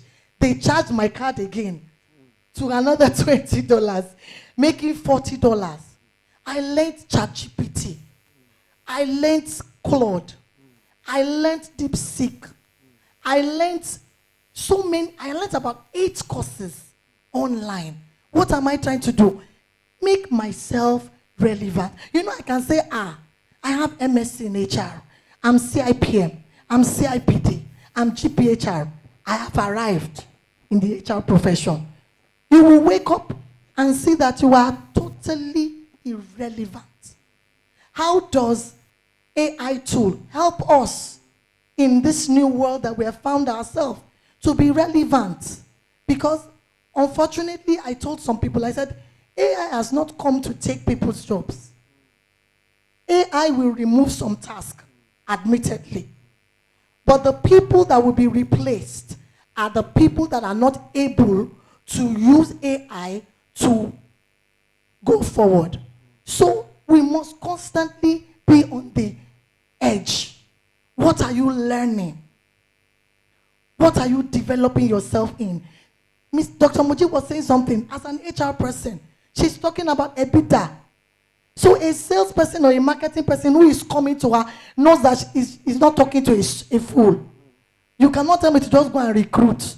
As an HR business partner, I'm asking you, is there a problem with your process? So being an expert is good. But being someone who is having learning agility is better. You must always learn. Then you must learn to unlearn. Then you must learn to relearn. That is only when you will be able to hold yourself in the marketplace. You know, I was telling someone one day, I said, I had a boss, and it was one of the pivotal, situations in my life. And I was glad I learned it early. She would look at you and say, she was my line manager. And the first question she's always asking us is, if this company tells you to go today, what do you have to fight in the marketplace and get another job? If this company says, we're done with you, do you have the capability, the skills, the experience, the knowledge to go out there and get another job? And if you can tell her no, the next thing she's going to do is she will just put you on a course. So I went to do project management. I'm a project management certified individual. I'm an HR person. I learned, AI. I went into some sales courses. Why? Just to ensure that I am relevant, because your function as an individual, your course as an individual, or the role you are playing as an individual is expanding by the day. So you cannot just say, oh, I'm an HR practitioner. I'm an expert in HR, and you don't know anything else. What if they tell you to go and manage an HR project? You have become a project manager. And if you don't have project managing skills or project management skills, you will have problems. Do you know how to, have conversation? Can you negotiate? As an HR manager, you are negotiating pay. Can you negotiate with management when they are asking you some questions and they are requesting some things from you? So being an expert or staying as an expert is like you are shooting yourself in the leg, or you practice, in one word, and permit me to use it, you are drinking poison and smiling at it. Thank you very much. Thank you so much for that. Thank you so much for that. I think one point I've picked from what you said is that we shouldn't be, or professionals shouldn't be a specialist in the shaking room. That's a tough one. That's a tough one. And we must involve ourselves to become relevant in our society. Thank you for that point. I'm coming to Mr. John. And so many professionals believe that commercial acumen is only important for sales and business development. You know what Doctor mentioned the other time. So why do you believe every executive, whether in finance, operations, HR, or technology, needs to think commercially? This is very, very important, and I want everybody in the house to listen to this response. And how can they develop that capability? Okay, let me start with this story. Of course, before I worked in Honeywell Flour Mills, I had worked in one medium, size company. And then I got a job in Honeywell Flour Mills a year after. And when I got a job in Honeywell Flour Mills a year after, in 1997, we had the factory had not been completed. It was under construction. So another flour mill in Ibadan, Eagle Flour Mill, was producing what we were selling. And the quantity they were producing for us, we didn't know it was not enough until the factory under construction came, on, and then flour was coming from everywhere, flour in the warehouse, everywhere, everywhere. And then, all of a sudden, those of us in sales and marketing department became very, very important. We became people that the MD had to call to a meeting. The marketing director was even talking to those of us who were field people. And then one thing dawned on me, that until a sale is made, nothing happens in business. I don't know whether I need to repeat that. Until a sale is made, nothing happens in business. And then the other thing that dawned on me was that every organization functions to offer value and capture value in return. You are doing something that brings benefit to a target market, and because of that, you are getting value in return.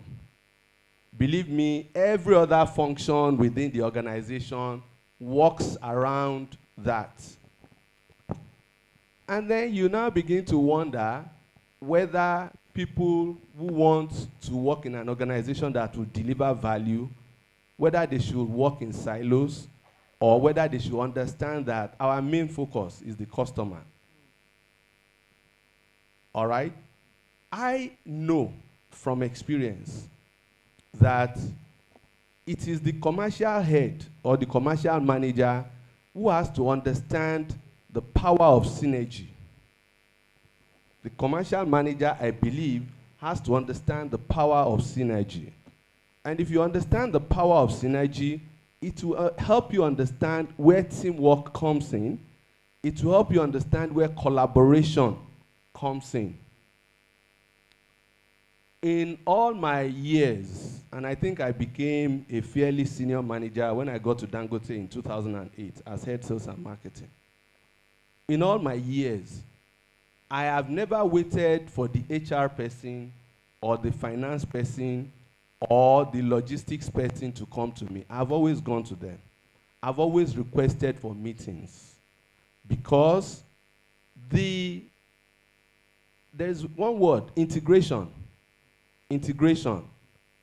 Integration has to happen in the minds of the functional heads. Because if it happens in the minds of the functional heads, it will percolate. All right? Now, if the commercial manager or commercial head understands that he has to make that integration happen through collaboration, he will be the first person to reach out. And not only is he reaching out, he should also make those people see what is in need for the organization, not what is in need for them as individuals. What is in need for the organization? Because there's this thing they used to say about teamwork: together everybody achieves more. If we do it collaboratively, we'll achieve more. And if other functional heads, HR, IT, account, finance, if they know that they need to have commercial acumen, and they know that if they need to have it, the company will achieve more, they'll get more involved. The one thing I usually do is that if we are going to have trainings for some of our salespeople, even marketing people, I like to ensure that we carry HR along. I like to ensure that we carry finance along, at least those two people. Even customer forum, I ensure that I invite those people. Because if they know what you are doing, you won't need to explain, you won't need to spend too much time. And then I used to tell people, me, when it comes to major projects in marketing, I don't start by writing emails. I don't start by writing emails. I go to the person who has to do that thing for me. If it is the finance person, I will first of all go and sit down with him and tell him that we are doing XYZ to achieve PQR. And if we do it, this is what will likely, this is how the company will become better for it. I tell you, a lot of these people are not mad. When you tell them how it will help the business, they will come on board. And if you start to do those things little by little, my experience has now been that even with our quality control friends, my friends, anybody who has been in my class lately, maybe talking about business analysis and project management, you would have heard me say that I like quality control people. Because you must be the person, all right, to show them that they need these things. Because if they know it, the company will be the better for it. All right? And you must be the one that is integrating all these, functions together such that everybody has the same goal. Everybody has the same mission. And what is that goal? Customer satisfaction. Value delivery. The moment you have made that happen, we should clap for you as a commercial manager. And if it does not happen, they will show you color television, especially the finance people. You want to have, for instance, a customer forum, one of the most basic things that companies do. And then you take a budget to a finance person, and the person is looking at you like, these people, they want to make money. But if you've been carrying them along, and you ensure that on the day of the customer forum, they also sit at the high table, you find out that they will begin to understand, they will get more interested, and once they start getting interested, they will even come to you with ideas. I have seen that. The HR person coming to say, why don't you let us try this approach? I saw this somewhere, and even if he's not right 100%, you might just find out that there's one part of his contribution that makes sense. And then the more you do that, the better for all of you, because the easier it becomes for all of them to become commercially inclined. And that is the objective. Thank you. Thank you so much. This is getting very, very interesting. And that will take me to Mrs. Grace Amadi. We've come across, looking at Mr. John's response to the other question, we've come across partners who just want to remain on their role, as in when it comes to the technical brewers, they have it. But when you now try to want to push them to leadership, they don't want to move beyond their shikrin room, according to the other speaker that used the word. Now, my question is this: what differentiates executives who are trusted with expert-wide leadership from those who remain on functional roles of called functional experts? Okay, thank you. I would like to start by clearly helping us understand what technical competence can actually achieve. Your technical competence is the price of entry into a workplace. It does not automatically guarantee you a seat at the executive table. Your technical competence will get you hired because of what you know. But your enterprise-wide leadership will get you continuously promoted because of the decisions that you take. Now, one thing I would like also to state here is that after your first promotion, every other promotion is less about what you know or what you can do, but about the decisions that you make, the way you work with people, and most importantly, the confidence that executives are beginning to have in you to give you greater responsibilities. That is the difference between a functional expert and an enterprise-wide leader.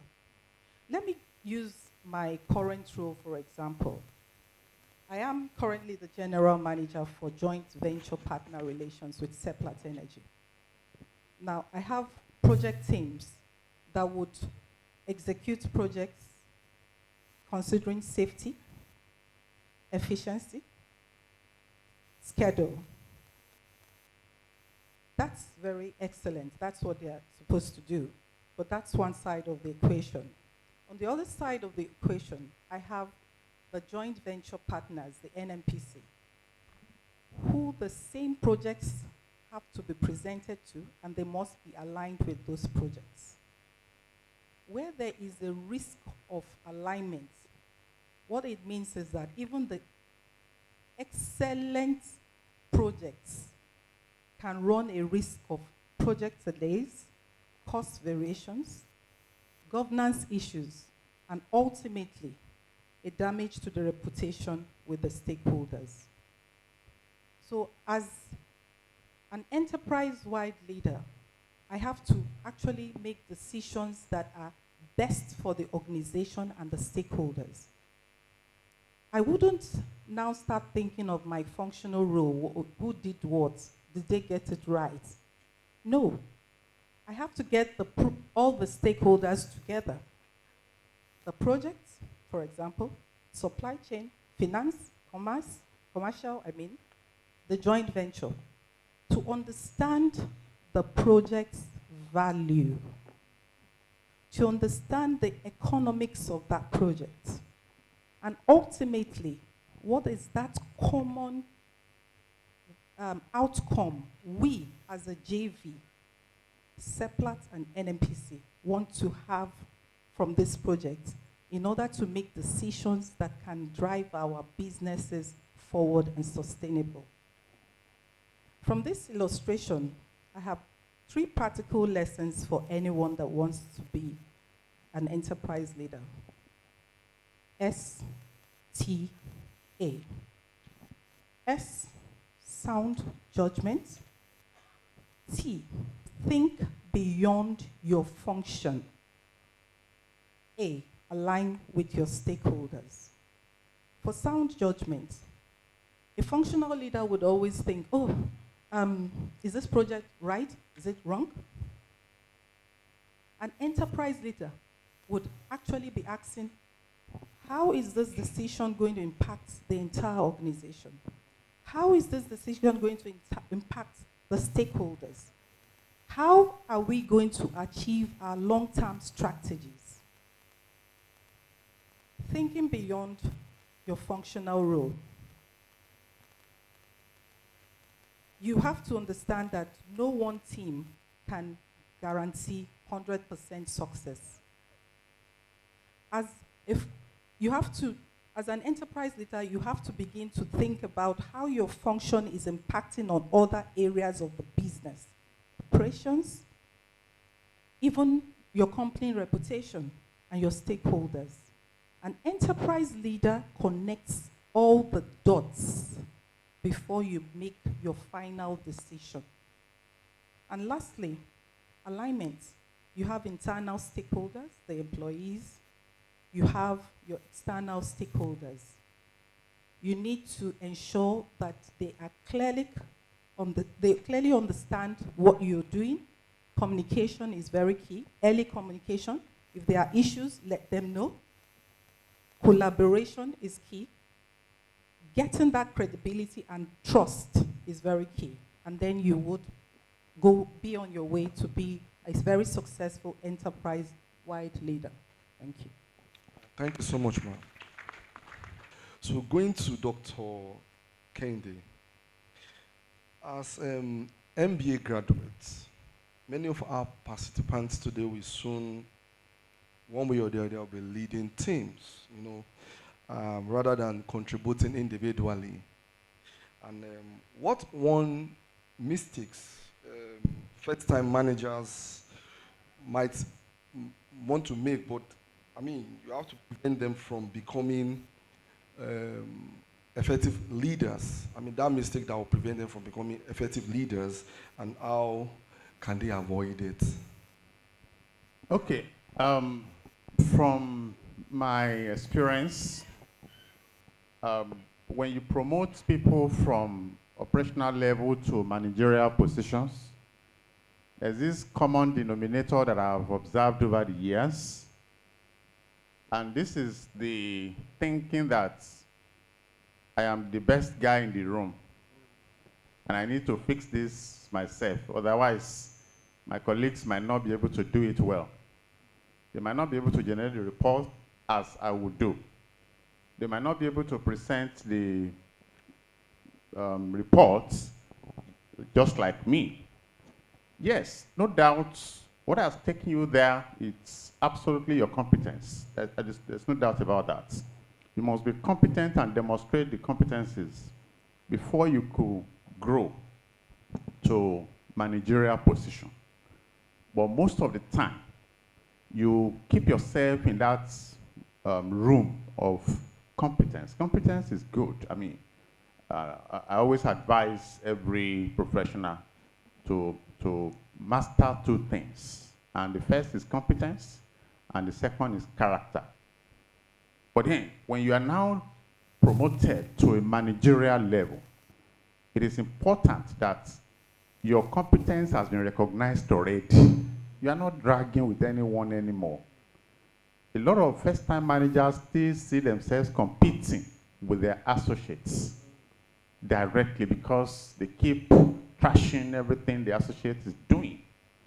And when you have this kind of mindsets, you will not become an effective leader.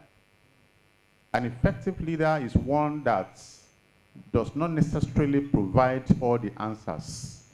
You get your associates to get the answers. When you get the answers in most situations, the likelihood that you will get the result faster is there. The likelihood that you will impress the leadership is there. The likelihood that you will be productive is there. But the dangers are much more than the benefits of providing answers all by yourself. You burn out in no time.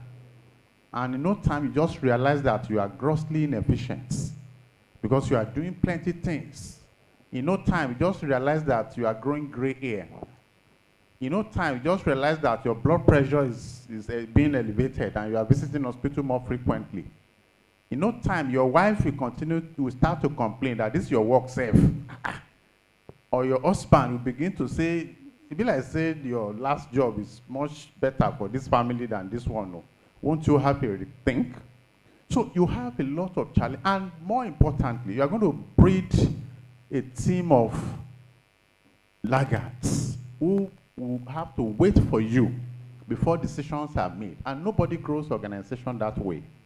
So a first-time manager will naturally, most of the time, fall into this trap of thinking that they have all the answers. I advise for the first line of first-time managers or leaders to trust people.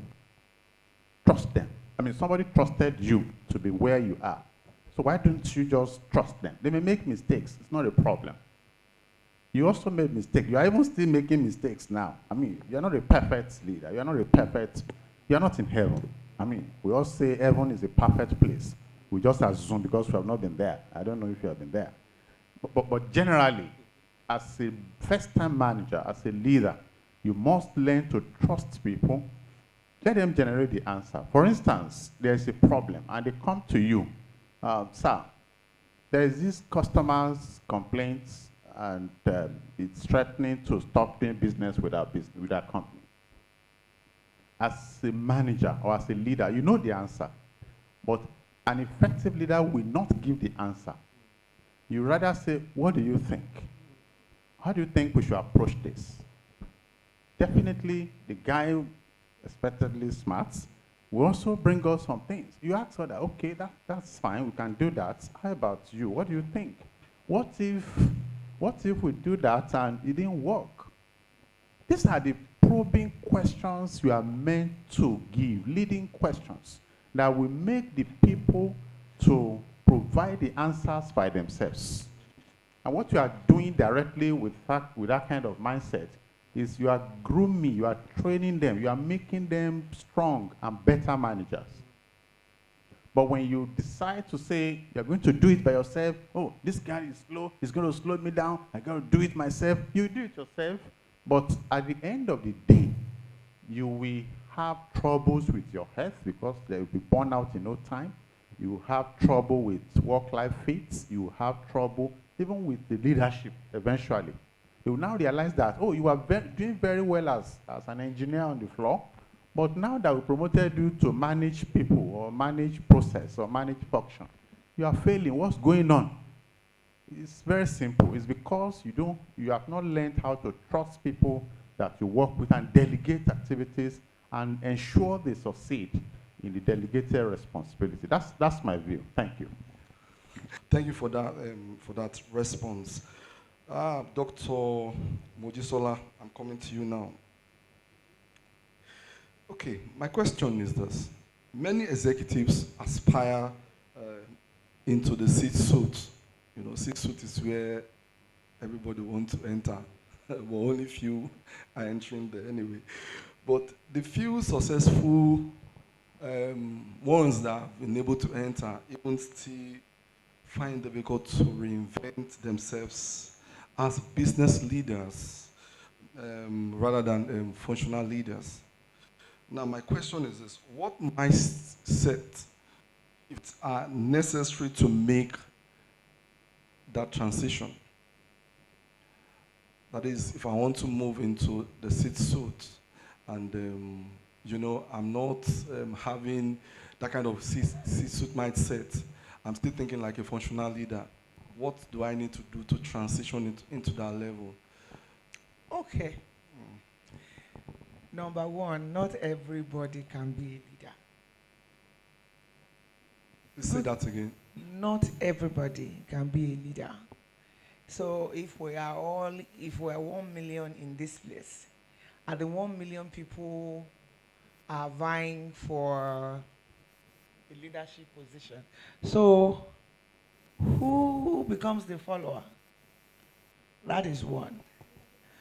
Another thing is you are aspiring to be a C-suite executive. What we do in that place, we take tough decisions. We engage in tough conversations. So it's beyond being a functional expert. One of the mindsets you must have is a leadership mindset. You must be ready to lead people with empathy. You must be ready to pour yourself into people. I once had somebody say to me, okay, maybe not say to me, was just saying it to some persons and said, I am not a nanny and I can't be nannying people. So I looked at the person and said, you don't have any business in leadership. Because in leadership, we nanny people. We handhold people. We tell people they can do what they think they cannot do. We tell them we believe in them. At the leadership level, we don't run for challenges. At the C-suite level, it's not a journey of you see a problem and the next thing is you are planning to resign and run away. At the C-suite level, is a leader, that is the next to the board, where we take decisions. Then it cannot be what motivates you will be money. Money cannot be what motivates you. So you stay in a place for like 6 months and the next thing is you're applying for a C-suite executive. No. And we all need to understand this. Again, leadership is, we need to start redefining things. Because again, when we don't apply, when we don't give the right definition to something, we will miss it. What does it mean to be a C-suite executive? Is it a title? It is not. It is responsibility. It is growing people. It is being interested in the growth of other people. He is seeing people and saying, I want to pour myself into you. I'm interested in your growth. It's about identifying potentials. It's not salary. It's not benefits. It's not money.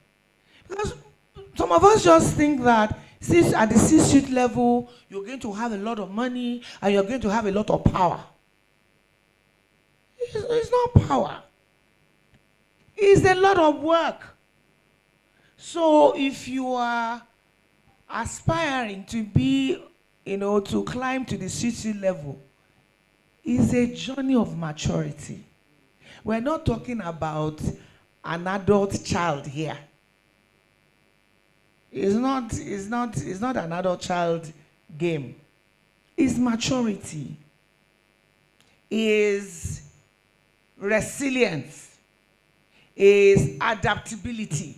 It's being able to go on a long haul, not a dash.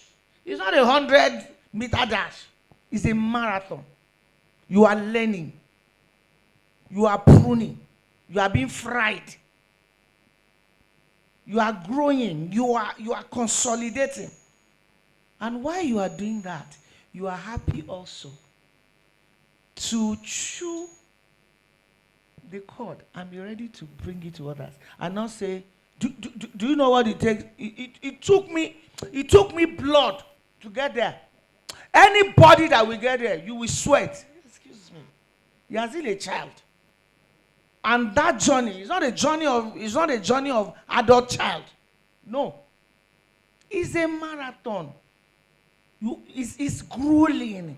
It's a lot of groaning. It's a lot of growth. It's a lot of falling off and rising again. Such that when you see other people, you are saying to them, you don't need to repeat my errors. Stand on the shoulder of giants and begin to see what I could not see at my time. Until you have that, you are always running. You do 6 months here. They say you see a job advert. They say, you are applying.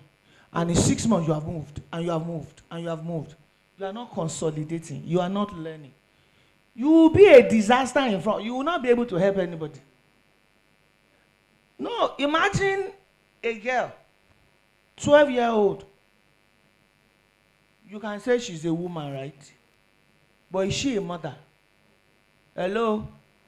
Is a 12-year-old who just had a child, a mother? A mother means experience. A mother means suffering. A mother means growth. A mother means, it's a lot. That girl has a baby. He's still a child. He's not a mother yet.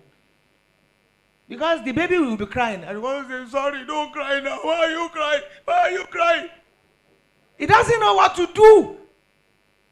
A mother knows what to do when a child is crying.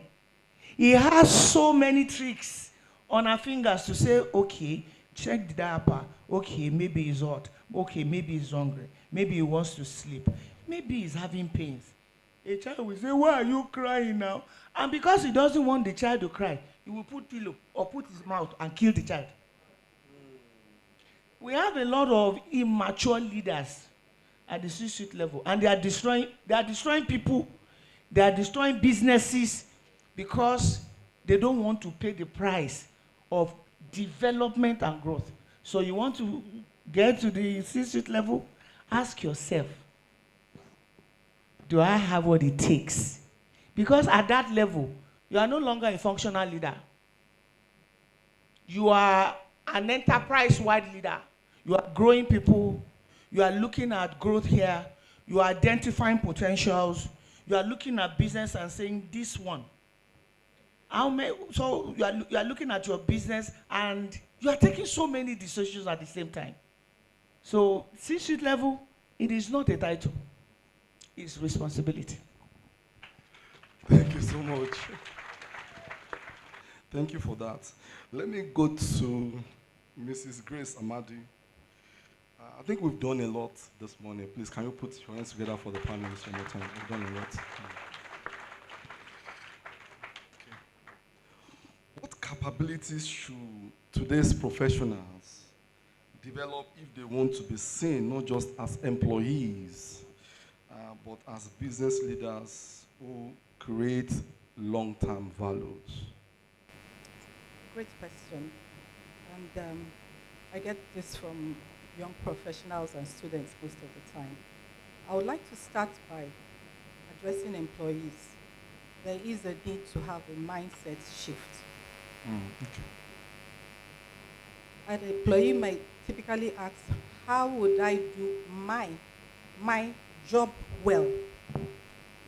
But a business leader, how can I help my business succeed? Once you start thinking along those lines, you have already started moving out from an employee to a business leader mindset. Now, in terms of the capabilities that you mentioned, I would share 4 capabilities, which I have also titled B, S, D, and CL. Curious to know? My B is business acumen. My S is strategic thinking. The D is decision quality. And lastly, the CL, continuous learning. Let's dive in. So, business acumen. For you to be an enterprise leader or business leader, you must begin to ask yourself, what's the value I want to create from this business? You have to understand how you generate revenue. You are managing people with a cost. So how can you manage those costs, OPEX and CAPEX? How can you position your company for long-term results? Now the S, strategic thinking. You're not going to just talk about what the challenges are facing you today and how to solve them. You're going to be looking at the opportunities and the challenges of the future. That's why we're talking about 10 years plan, 15 years plan, 25 years plan, 35 years plan, whatever. But how do you make sure that ultimately that business is going to be sustainable? The D, the quality of your decision. You can't make decision without information, right? And we live in an age now where there's information overload. Everywhere there is information. But what distinguishes an exceptional leader is the ability to interpret that information. You must check the source, the credibility of your information. You're working in an environment where you have competitors. What are the information you have to gather to stay competitive in your business? Now, I'll go to continuous learning. For you to be a business leader in this current age, you have to honestly learn. There's AI about it. There's machine learning. There's cyber security. There is digital technology.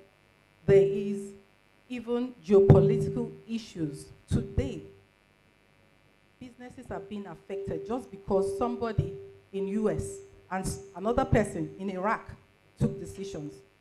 And it's affecting not just the oil and gas, but everyone is feeling that pinch of pain, including businesses. The business has stakeholders. Again, you have to understand and clearly do what we call stakeholders mapping, because not one strategy fits all. So these are a couple of things that you have to do. And I would like to say that the skills that brought, I've looked around the room, the generation of the panelists we have to where we are today, and looking at across the room, they are not going to be the same skills. Please learn, unlearn, and reinvent yourself to position yourself for the future. Thank you. All right, thank you so much. Thank you so much, ma'am. Let's drop in templates when you are responding to your questions. And I will go to Mrs. Olushade Paul Rotua. Mrs. Amadi just mentioned something around AI just now, and I want to ask one question. And that question is, as AI, automations, and changing workforce expectations reshape organizations, what capabilities should today's executive be intentionally developing within their teams to remain competitive over the next decade? Thank you very much. That question is very important because right now, AI is taking away some tasks. But the thing about it is that AI cannot take away humanity. And that is what the leader should, focus on. So we're looking at your learning agility. As a leader, how are you helping your team members to learn? We keep saying this word, and it's very important. To learn, to unlearn, and to relearn. How are you improving their capability, their strategic thinking, their digital fluency? Because yes, there is AI, but you will agree with me that with every AI tool that you use, they will tell you that it is not what? 100% what? Accurate. So you need to be able to decipher and disseminate, what is correct and what is not. You need to be able to have digital fluency to be able to use those information that you receive from AI to make informed decisions. Critical thinking, emotional intelligence. We must develop our staff or our teams to be emotionally intelligent. And then collaboration. AI can't collaborate. It's people that do. He said something very important that is Dr. John, I guess, that when he wants to do something as a sales manager, what does he do? He goes to HR. He goes to marketing. He goes to finance because they can finish you. You will finish all the project and everything, and then they will frustrate it. You need staff to do something, and then they will frustrate it. So as leaders, it has been said over and over again, we're not the ones doing the job. We're developing the competency, the ability, the capability of our team to get the job done. We're organizing them. And so as a leader, your focus should be on what AI cannot provide. Strategic thinking, critical thinking, digital fluency, ability to collaborate. Because at the end of the day, like I say, I'm a people's person. At the end of the day, it is the people that will get the job done. So as a leader, it's very imperative that you develop the competency of your team in the humanity part, because humanity with technology will make your organization, become competitive in the long run. Thank you very much. Thank you, ma'am. Thank you so much. And I will conclude to Dr. Kendi, and I still want to talk about the boardroom. Is now, can we say boardroom? Can we say, is it all about position title or qualities? I mean, do I say it's all about, for example, someone like me having potentials to grow into that leadership? All right. You want to know if boardroom is all about position, title, and all of that. Let me start with this. Before you even aspire to the board position, I think the most important thing is value creation. You must create value that will show you up for the board position. I was privileged to, it's sounding so big to me. All right, so I was privileged to assume HR leadership position in my first 7 years of HR experience. I considered it rare, especially having to lead HR in a bank. As a young professional of 7 years experience and leading HR in a bank. I didn't expect it, but I was appointed. My father wasn't the owner of the bank, so don't assume that he's the son of the soil. What is it that will show you up for that leadership position? First of all, is your competence and your value creation. And when people see the value you are creating beyond your immediate function, for instance, you are in sales or you are in HR, and you're always about performance management, learning and development. You're always talking about compensation and benefits, employee engagement, net promoter scores, and all of these are everything that you always talk about. You don't understand what is going on in supply chain. You don't understand what is going on in finance when they discuss marketing or sales or brand management. You don't have any inputs. You are not ready for board position.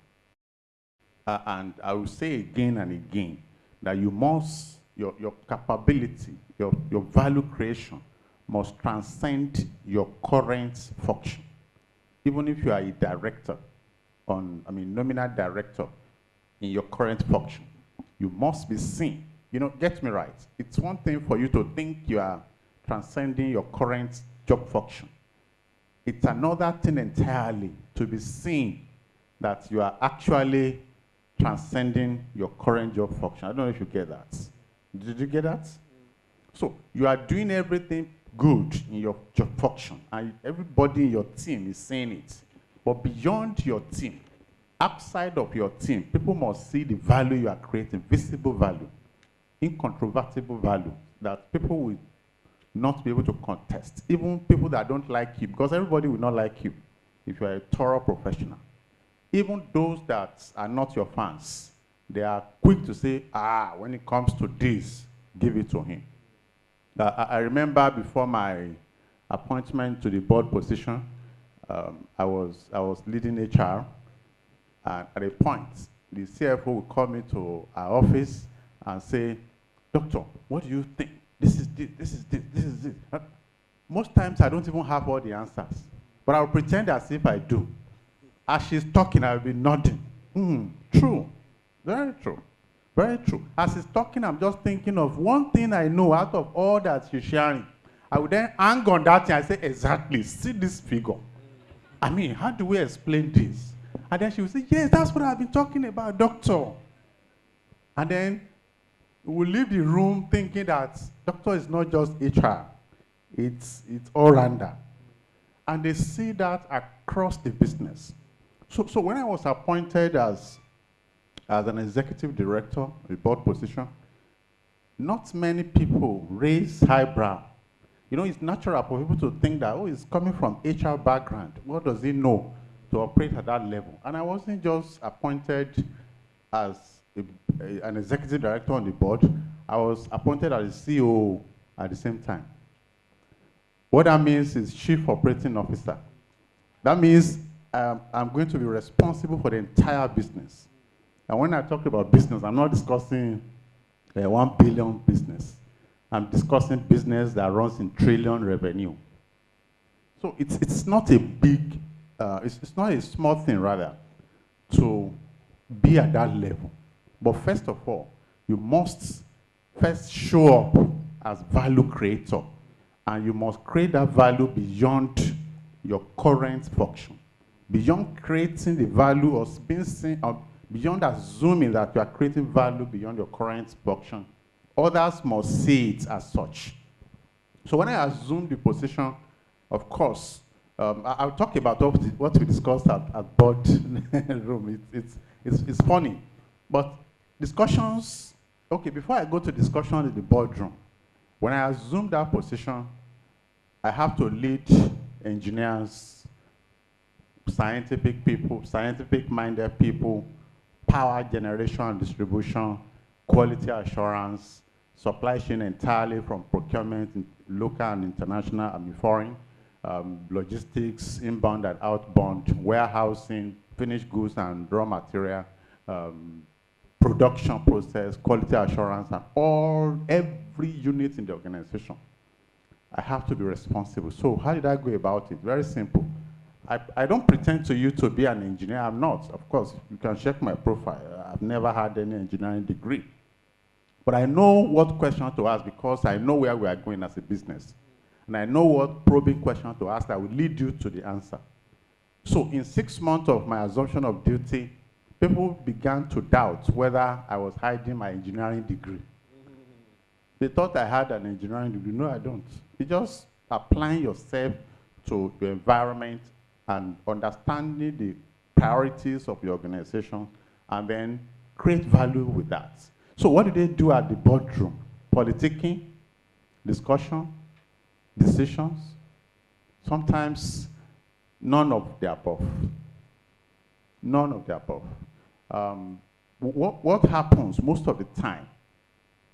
They say important decisions are taken outside of the boardroom, sometimes across the table during coffee or during break, or in the elevator while you meet. I say, oh, how about that thing that I've looked at your report, and I'm sure we're going to discuss it at the next meeting. Yeah, what do you think? Oh, I think it's okay, but you know what? This is why it has to be like that. This is why. Oh, okay, I see. I agree with you. So when we get to the board, what are we discussing? You have the item or the agenda. We had had an alignment already. So we just get to the board and say, any objection?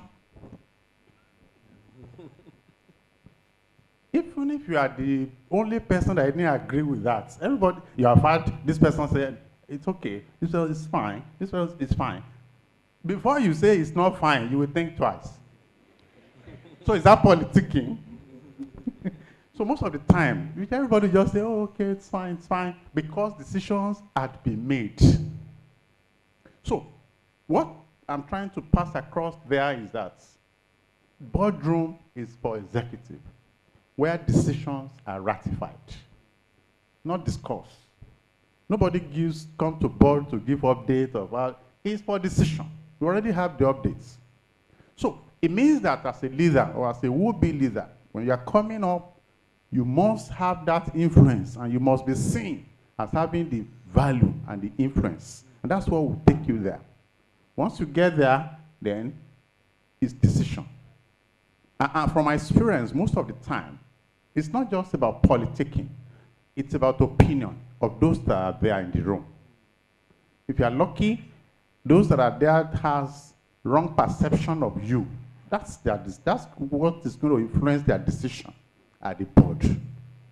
When you present a project, well presented, tick all the questions, somebody will still say, can we delay this for maybe another quarter?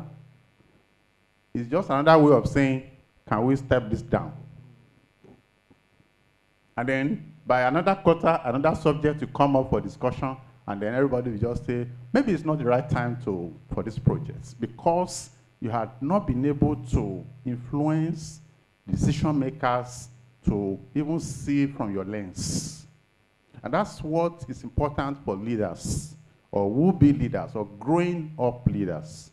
You must have that compelling influence that people will trust you, trust your capability, trust your competence, trust your integrity, trust your value creation capability.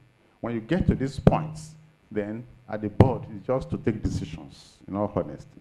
That's why you review report of a quarter, a whole quarter within 30 minutes, and everybody says it's fine or it's not fine.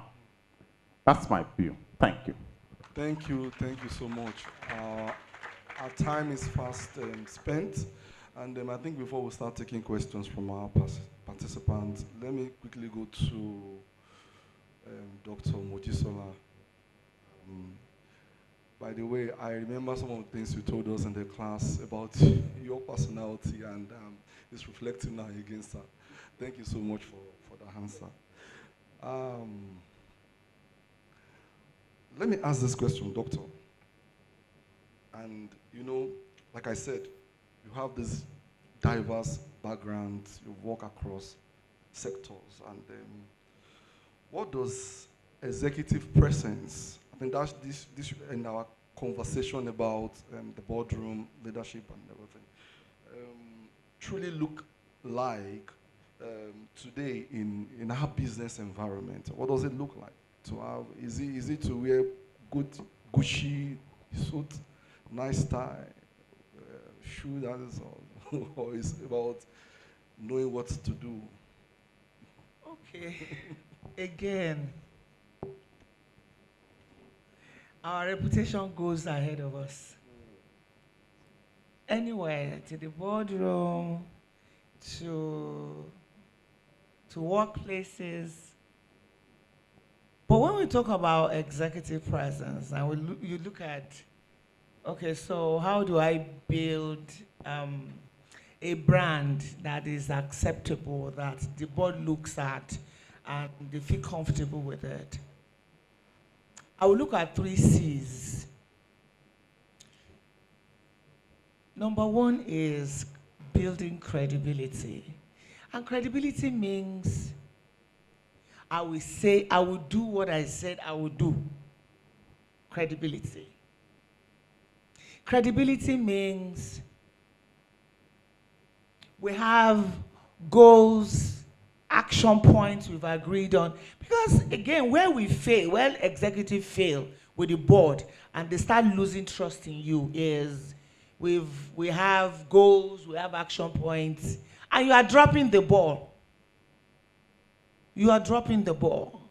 So credibility is we've agreed on these deliverables, we've promised to do it, and we will do it. Promise and you do. Secondly is competence. Again, competence is what gives you access into that room. Do you have what it takes to deliver on organizational priorities? I've not brought you here to come and play games. We are not comedians here. We're here to discuss, just like Dr. Kenya said, to discuss business, expansion, sustainability, continuity. So, what are you bringing to the table? Your competence. And the last one is character. If you lose money, don't worry, you are good. If you lose character, you've lost everything. Because your character is what keeps you at that table. Your character is what seals you up. Is the seal over everything you've said. We know that you've said this. When you say anything, we go there, we check it out. It is what it is. When you say good morning, we take your good morning to another environment. Everything remaining constant, it is still money. Character. And the last thing, you must understand power dynamics in the workplace or on the board. If you are intelligent, you have competence, but you are naive to power play, power dynamics, you'll be out very fast before you start creating any value. Because you won't even be able to create any value. You must understand that power dynamics. and understand where does power reside. How do I make use of power? I once made a powerful decision in my career. I got to a point in my career and I felt as C-suite executive, we attend board meetings. And I told myself, see, this point that I'm in right now, it's not competence I need, though. It's not skill I need. I need somebody to believe in me. I need to build relationship. So as a Christian, I started praying. I said, oh God, where will I get this support? And a member of the board, because we have institutional investors in our business. And one of them came to me and said, Moji, I've heard a lot about you. They come in, they will investigate and gather information about everybody on the executive suite. And he said, I've learned, tell me how good you are, blah, blah, blah. If you ever need anything, if you ever need any support, somebody to mentor you, talk to me. And my spirit did not agree that this one wants to use me to gather information for the business. Then, God led me to somebody on the board, and I said, okay. So I approached him and I said, I want you to be my mentor, sir. I've grown in the industry across different sectors. I think at this time I need a mentor. And he said, wow, I love to mentor people. I said, so I want to do this with you. And he started mentoring me. After asking me questions, my visions, what I've done, books that I read, my orientations, and all of that. And you know what? 2 months after that, he became the chairman of the board. Tell me who will harass me there. I became the most dangerous person, in the office. So we want to do projects, and I would say, sir, I want to do one project. What do you think? He would tell me, give me your idea. I give my idea and he'll say, you know what? I want you to do it like this, write it like this, write it like this. I'm going to give you some data, they're live data. Don't release it. It's just for you. And when I finish presenting the project, people start clapping for me and they say, so how did you get that? I say, you don't know anything. There's somebody that is drumming for me that is under the sea. That is building relationship. You see, that is needed. You need credibility, you need competence, you need character. You must understand power play. Thank you. Thank you so much. Thank you for that answer. I think at this junction, we're going to entertain questions, maybe 2 or 3 questions. And, okay. The lady in pink, can we get her a mic, please? Please just tell us your name and go straight to your question. Good afternoon, everybody. My name is Uchenna Ibe. My question is to Dr. Mojisola. Yes, because from your experience and all, you have experience in various sectors, finance, HR, and the rest. So one of the questions is, how have you been able to balance being versatile with developing deep expertise in your particular area? So have you been able to balance being versatile in other sectors and your particular area, which is the HR? And the other question, because, based on that question, is like when people say, oh, jack of all trade, master of none. So how have you been able to balance those two together? And secondly, how would you advise young professionals to strike a balance between gaining broad experience and also developing specialization? Okay, thank you very much. Don't forget I started as HR. And don't forget I said to you, there's some mindset directing my career growth. It is development. It's about who I'm becoming. It's about growth, what I'm adding, experiences, training, volunteering, mentoring people, as in all of that, and then curiosity. So that HR is my core, but I partner with other colleagues. For example, I sit with my CFO and I say to her, these financial revenue, these KPIs, define them, what are they? in all these our businesses, what part of the business brings in more money? Because I want to know people that are tagged, that are in that area. And I said to her, so how do we take decisions? What's our financial capability like? What's the financial health of the organization like? And that is why when people keep saying we need to increase salary, and I say to them, everything is not money. I have partnered with her. I understand the health of the organization.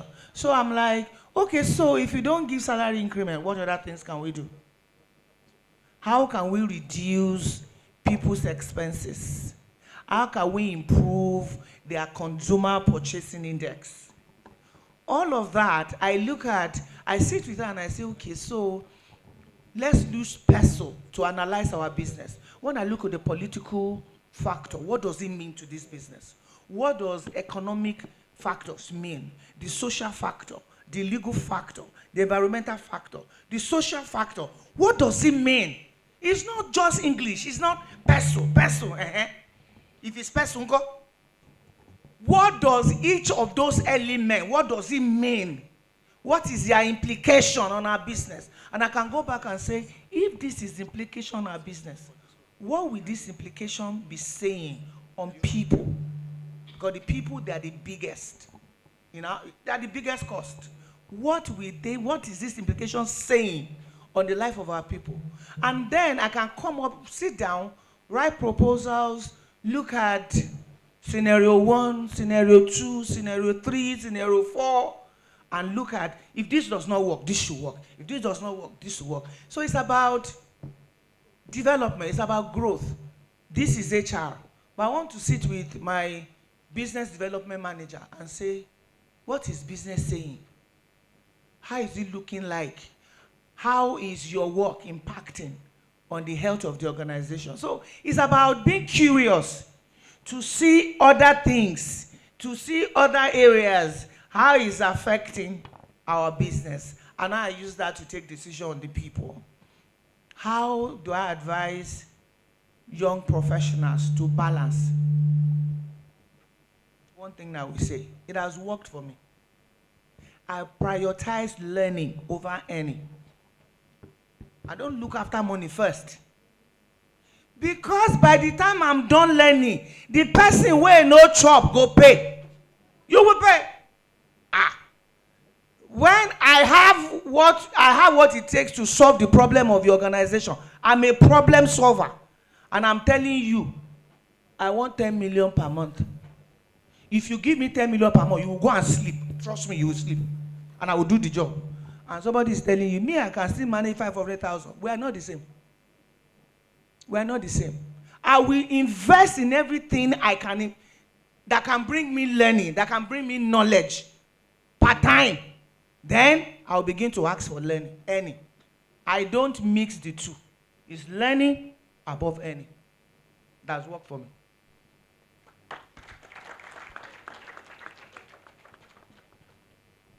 So key thing for me there is learning above earning. That's nice. Then one more question, please, before we call it today. I need a guy now from this side. Sorry, let's take from this side. Okay, you stood up. Oh, yeah.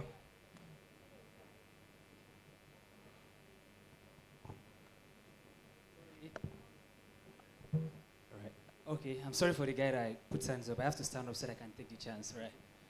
All right, my name is Samuel. I'm into IT and management and security, right? So I have a question. I started being a technical person and then I grew into being an executive person, managing the company. And over time, we found out that...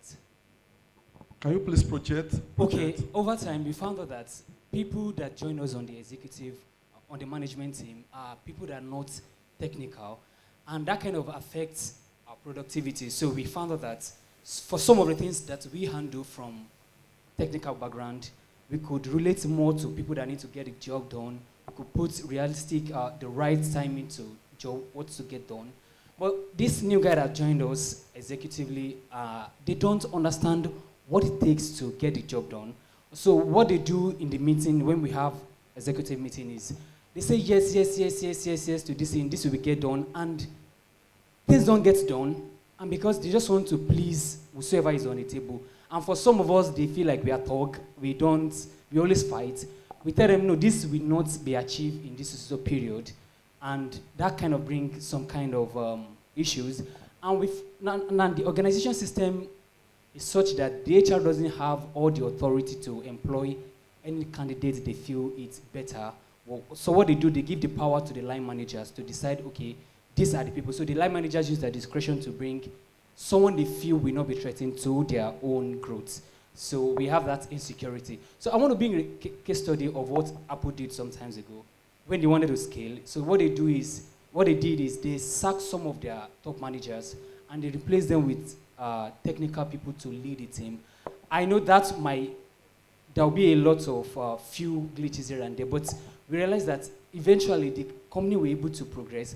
So my question is, this is happening every company, most company, right? How do we balance being a technical person seated on an executive role and having to deal with people that doesn't have the technical background to that role and taking decisions there? Because we realize there is a bit of conflict. They say yes to this, yes to this, yes to this, but we know this will not work. And we can't ask them that, please, can you take these people out of this meeting because they don't even know. So how do you balance this and you don't want to lose your cool that these people don't know this, they don't know how to do this thing. Right, that's my question. Thank you. Who's going to take that? Okay, Dr. Kendi. Thank you very much. Let me ask you a question, sir. To become president of any nation, what technical requirements is needed? Can you please answer the question, sir? Can you please give him the microphone?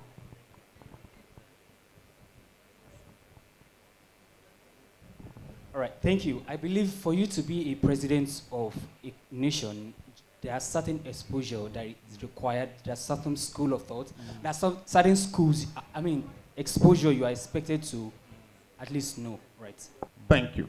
So I'm glad about your response, because I was waiting for some IT, mechanical, electromechanical skills and all of that. But I had exposure, certain, skills. I didn't hear any engineering or computer scientific knowledge and all of that. You see, that's the difference between leadership and technical function. To assume a leadership position, should you be aware of technical requirements? Absolutely, yes. But should you be an expert in that? Not necessary. So what is required? You need leadership skills, ability to probe into issues, ability to ask the right question. I apologize on behalf of the executive in your team who possibly are not helping you deliver your responsibilities. Perhaps they have not exposed themselves to the proper leadership skills. Maybe I'm not holding brief for you or for them, but let me not even judge in that area. But what is important for managing team, managing function, managing processes is not of technical requirement. That's why in every organization you have three tiers of operation. You have the tier 1, tier 2, tier 3. At the tier 1 is the topmost strategic level, where directions are set, where expectations are agreed, where priorities are signed. That is what happens at the tier 1 level. At the tier 2 is managerial, where people are responsible to making things happen. At the tier 3 is the operational, those that will now make the things happen. So for you to rise from tier 3 to tier 1, you must have grown through the rank, understanding managerial responsibility and then understanding leadership responsibility. So let's not leave this room with an assumption that there are some people at the senior executive level who don't understand how to titrate in the laboratory. They don't need to know how to titrate in the laboratory. That's your job. That is the job of the technical team members or quality assurance or control members.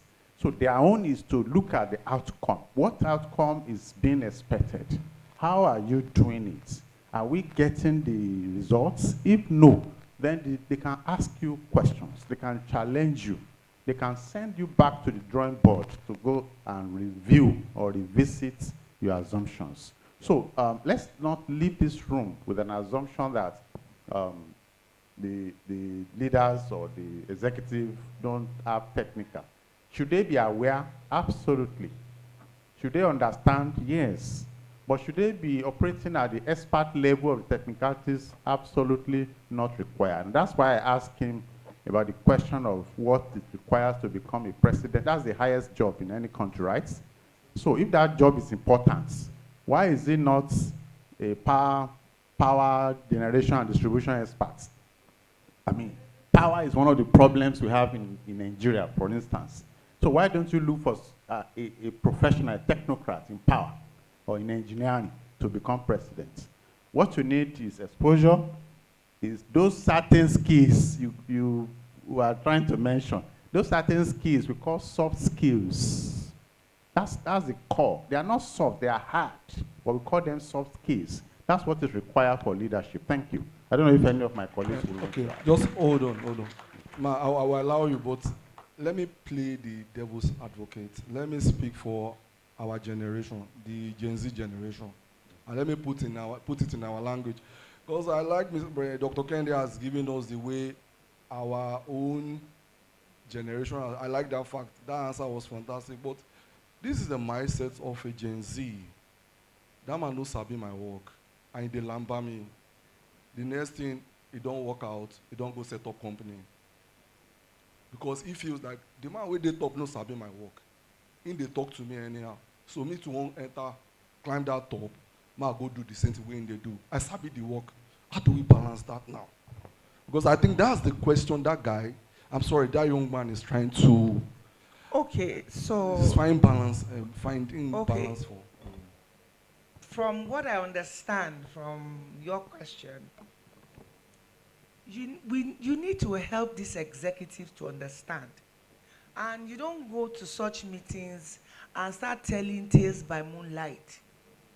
You talk through data. Data.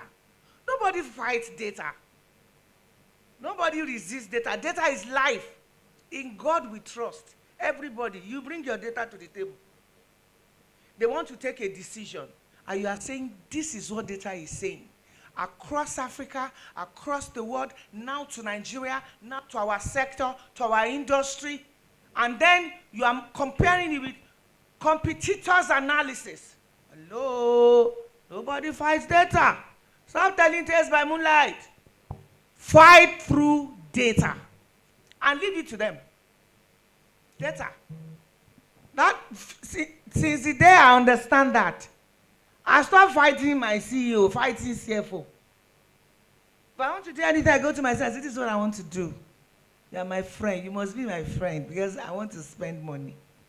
But you see, if you don't do it, this is what will happen. See what is happening in the world globally. Look at what is happening in Africa. Look at what is happening in our industry. Look at our sector. And by share of luck, I was able to get through looking at what competitors are doing. Look at what our competitors are doing. What I've done is I've brought it from up, down, to down, to down, to home. Data. They may not understand. They may not be able to understand what you're saying because you are the expert. But can you please guide them through data? Data-driven decision making. Thank you. Thank you for that compliment. Thank you, Dr. Kende, for that. So I've been told that I can take 2 more questions. Okay, please come. I think you were fast enough. Good morning once again. Good afternoon. Sorry, good afternoon. Sorry about that. Before now, I've been meaning that if I have the opportunity. What's your name, please? My name is Kate Adano. Thank you so much. Before now, I've been meaning to, if I'm able to have the opportunity to ask to be in a midst where I can get to hear from the employers, I would like to ask a question. What exactly do employers really look out for, like the recruiters? But after listening to you all, I've been able to understand something. So sometimes, before my question, please, ma, I just want us to look at the young professionals. Most of us, we are not privileged to study professional course in school that will be relevant in Nigeria. But then we go as far as taking professional course. So when I see some job offers and then they are talking about the work experience, I'll be like, if you don't employ me for me to gain little experience, then how am I going to get all of this? So sometimes as I was listening, I was hearing, okay, the people at the company, this and that, these are what we need. Sometimes the fish we need is fresh fish. Fresh fish can easily be burnt. All these dry ones that have years of working experience, you can't talk to them anyhow. They are not ready to listen to you. They're not ready to listen to your vision. So sometimes we need it. Okay, maybe if you have like 5 people you are recruiting, I'm not saying we should all take your professional, but at least 2 or 1, so that from there they can also succeed those ones that already know what they are doing. And that boils down to my question. You don't ask the question at all. Oh yeah, we want your fresh meat. All right. I believe I'm speaking most of our minds. So in today's rapidly changing workforce, that is workplace, how can your professional remain relevant even when they have limited work experience? How do you do that? Okay. I'll answer your question. And I'll take it from the perspective of what you are talking about, that you didn't have the experience, or you didn't study what they want, but you have done some professional courses. You see, one thing you need to understand, that business is not emotion. I'm in business to make money. I'm in business to meet a need, to provide a service, to provide a product. I am not in business as a charity organization. That is absolute. Now, I started out, my first degree was biochemistry. My second degree was biochemistry. I realized that if I'm looking, so when I was looking for a job, I went around the whole of Lagos trying to get the job of a biochemist. You will get somewhere, they will say, oh, you are underqualified. In another place, they will tell you, oh, you are overqualified. But I needed to make a mark. So when you are starting out, you are not looking for money. She said something very compelling. You are looking for learning before earning. I tell people, a lot of our younger folks, you want to, let me look for the language that, you want to blow quickly. But it doesn't work like that. The work environment and becoming successful, I'm on a journey. Becoming successful is a marathon. When you see us here, some of us started out 25 years ago. This is my 26th year. Okay? So what did I do? I got the first job that was going to give me a chance. Sometimes you need to start with Oni and Sons. Do you know what they call Oni and Sons? A small business. A lot of us, when I sit with people, young people especially, when they're coming out of the university or coming out of maybe they've done their master's degree, they're coming to me in First Bank and saying, excuse me, ma, can I get a job in First Bank? And I'm saying, you don't have what it takes yet. Can you go to Oni and Sons and then broaden yourself? See, in the big industries, in the bigger companies, and I can tell you they will also attest to it, they will specialize you too quickly. You will be specialized too quickly, but you need to first of all have a breadth before you have a depth. So do you need to go to an Oni and Sons? That company has an accountant. They cannot afford a tax person, so you be the tax person. You will learn how to manage the books. You will be the bookkeeper. You will be the one that will be doing the auditing. So by that time you have gotten a spread, a breadth of knowledge. By the time you've done 3 or 4 years in Oni and Sons, and you are coming to a First Bank, you are coming to a Seplat, you are coming on a pedestal. You are coming on as an experienced hire, not a trainee. All right? So you need to first of all learn that sometimes you need to first of all start small. Get your hands dirty. Understand it. Understand the business. Even at that, a lot of us do not know where we're going to be yet when we are starting out. You are experimenting. So you are going here, you are going there, and over time you are beginning to distill and find out exactly which career you want to do. Like I told you, I was a biochemist by training. I wanted to be a genetic engineer, but I'm an HR practitioner today. Okay? So experiment, learn small, and then grow. As you are getting the experience, you are beginning to find which area resonates with you. And then you begin to develop your depth. And then when you get to a higher level, you have to go general again. So you go general for your foundation, you build your depth, and then when you're getting to executive level, you begin to spread again so that you don't become what I call the big fish in a shrinking ocean. All right. Please, Ma, before you say something, please, with due respect, Mrs. Amadi has requested that she wants to. Oh, you want to wait? Okay, thank you so much. Please, let's put our hands together for her because she just whispered me that she has an engagement. Okay, please, can you respond to that? Okay, so another thing I want to say to buttress what my sister said is volunteering is available. Go to Rome Business School, go to Mr. Sam, and tell Mr. Sam, just put me anywhere. Invest in yourself, don't worry. Don't pay anything. I know he has the heart of God. Look at Mr. Asumo here. You only need to do it 1 month or 2 months before they say, okay, let's start giving her transportation. Some of us don't want to invest in ourselves. And you are coming out of NYSC, you are telling me you are looking for career. Which career? You are looking for work first, then job, then career. Then you see people telling me they are looking for career. Which career? Do you know? You are looking for a career. Career stays with you. It's a long run. But you've not paid the price. Then some of you tell me, we paid the price, we went to university. Excuse me. Go to Oni and Sons. And if you don't want to go, maybe this is your school. Go to Mr. Sumo, Mr. Sam. Tell them they should put you anywhere. Be a program coordinator. Call the lecturers. Remind them of their lectures. Do it well. Whatsoever your hands find to do, do it well with all your heart. That is equals to diligence. Thank you so much for that. Please, let's put hands together for our panelists. So, one more question. Okay, please come. Okay.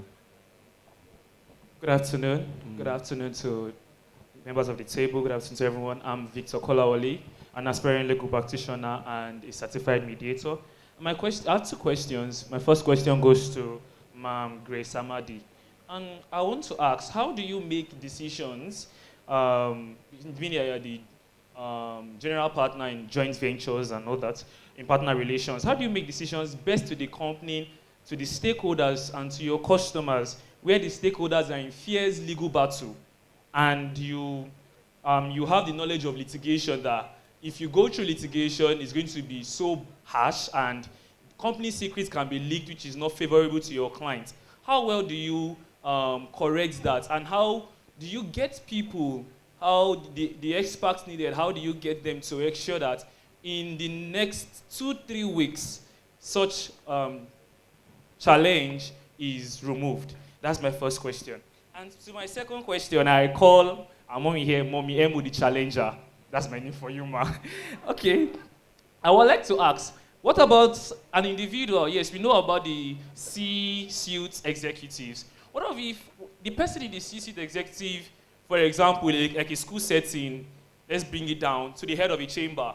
And the head of the chamber is so lackadaisical, and the deputy head is trying to get his niche in a particular area, like say arbitration, and he's not doing his job. And You can't leave that place because you are appointed in that place and you want to get something out of, you want to make impact. At the same time, you want to get something great from that organization.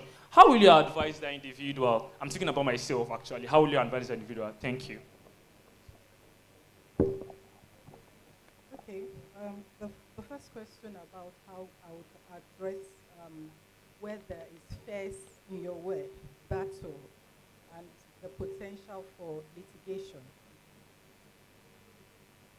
There is, when you're managing stakeholders, the first thing that you're going to do is, first of all, find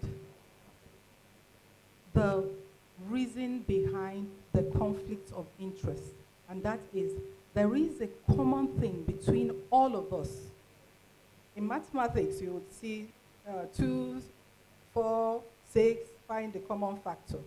There is a common interest always between stakeholders. Once you can get that thing that is a common interest, you're right on your way to getting solutions to addressing the issues, which would not necessarily have to come to a legal battle.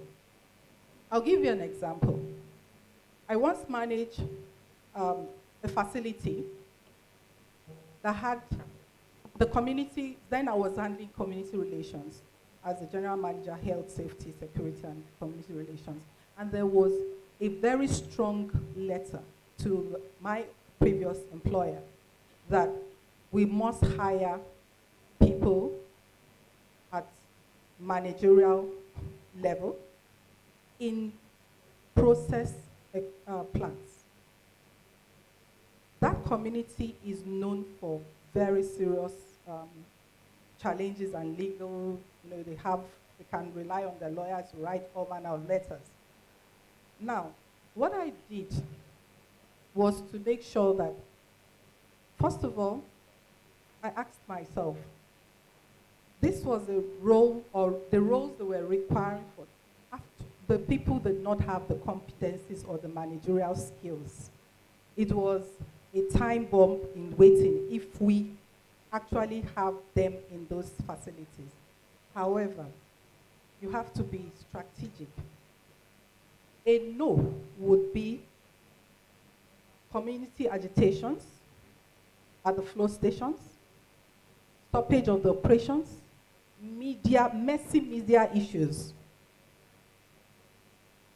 A yes would mean compromising the safety of the operations and the people, because when you talk of fire and gas in oil and gas industry, and you're talking of land-based solutions, you are talking of mortalities in the thousands. And governance, of course, they don't just walk into your operations and tell you, hire. And you do know that these are not the right people. They don't have the competencies. So I had to balance it. I had to go into the community with experts from my organization, and we transparently explained the technical competencies that were required. We also explained the safety implication of what they were also asking for. However, we listened, and in stakeholders management, please make sure you listen before you take decision. Because it's only when people feel that they have been heard and understood, then they are willing to abide with whatever outcome, even if all their demands are not met. Those are basic strategies. Thankfully for that, we had our solutions. Take some people, they even offered that they must be capable and not in the technical technicians, and we had a pathway to grow them into managerial roles if they continue to demonstrate those technical expertise. Now, should you also have a situation where they would never bulge? You can't compromise. Like you said, an organization has governance. You don't just do things anyhow. You are going to kill that organization. So you bring in the legal people, they're there to help. They look at what the law can permit and what even the JV. Thankfully, I deal with JV right now. So everybody is on board and decisions have to be taken. If it also has to get to legal positions, of course I know that they have ways of saying settle out of court and all that, but then the legal professionals would lead what we have to do so that we do not compromise on what would impact the sustainability of the organization. So there are so many things that you can do, but I just gave you some tips on some of the things that I can use to ensure that there is peace. Most important, what is that common interest? There is always a common interest between even the person asking and the person that is being asked. There is some, and there would eventually be a shared value amongst us if we do find that as a solution. Thank you. Okay, to your question, you have a boss who is not doing his job. So my question to you is, where you are, is that your focus, your career focus? Is your career focus? So if that is your career focus, because your boss is not doing what it's supposed to be, what's supposed to be doing, you can now, you now want to veer out and go somewhere else, to another unit. Okay, no, good. Now, your boss has a boss, right?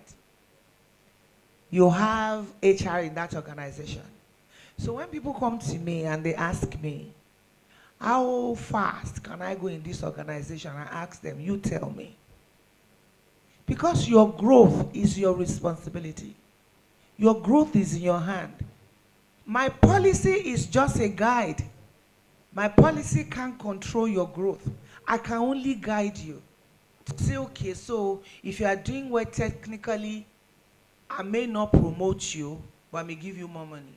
Because promotion means you are going to be solving more problems. You are going to be hand-holding people. You are going to be growing people, leading people. And if you don't have what it takes, you will be crying every day. That is why, and I'm saying it to leaders here, when you send people for technical training, please balance it with a leadership training. Because when you don't balance it, they keep growing just like that, narrowly, and they are not able to branch out. Then when you promote them to level of incompetence. Rather than grow people, they start killing people. They grow into becoming a brilliant jerk who start misbehaving anyhow. Now going back to your question, your boss has a boss. All you need to do, the power of relationship. Build relationship with your boss. Build relationship with HR. Build relationship, don't do ladder-wise, do lattice, American wire. Build different relationships, build allies, build sponsors who can speak for you. And you begin to tell your boss, this is really my. It's not your business. Don't report to your boss that is not working well. It's not your business, because you'll be out fast before you start growing. You can only grow inside, not outside. If you don't handle it well, you will be growing outside. Don't report your boss. This your boss who is, you said he's lazy, he's not doing his job. So, Oga, how can I make your life easy? I told you what I used to do to my CEO. I say, sir, just 15 minutes. And I'll be looking at the time. Once it's 15 minutes, I'll say, sir, it's already 15 minutes, and I must be credible. No, I told you 15 minutes. He said, Muji, let's continue talking. I say, oh, shit. Do you understand? Even that your boss, who is not doing what he's supposed to do, maybe he's overwhelmed, maybe he's incompetence, maybe he lacks people management skill. That's why we talk about leadership skill. Oga, what can I do to make your life easy? You see all this job, anyone you can do, let me be doing it for you. Don't worry. Don't worry. You are building relationship. And you are also building relationship with your boss. You are not reporting, but you're saying, sir, I can do a lot of things now. Oga is giving me work to do. You won't say you are snatching it from Oga. And so he knows that you are building capacity to an extent. They want to have a management report. You say, okay, let me prepare the report. And you're saying, is this good? And maybe you are not reporting, don't forget. But maybe one day you are just going to say, I prepare one management report, sir. I can also help you, sir. I can become your technical help. Oh. Sir, if you also need help, I can do it. So you don't have work to do. I have work to do. Sir, hey, I'm in charge of my own growth.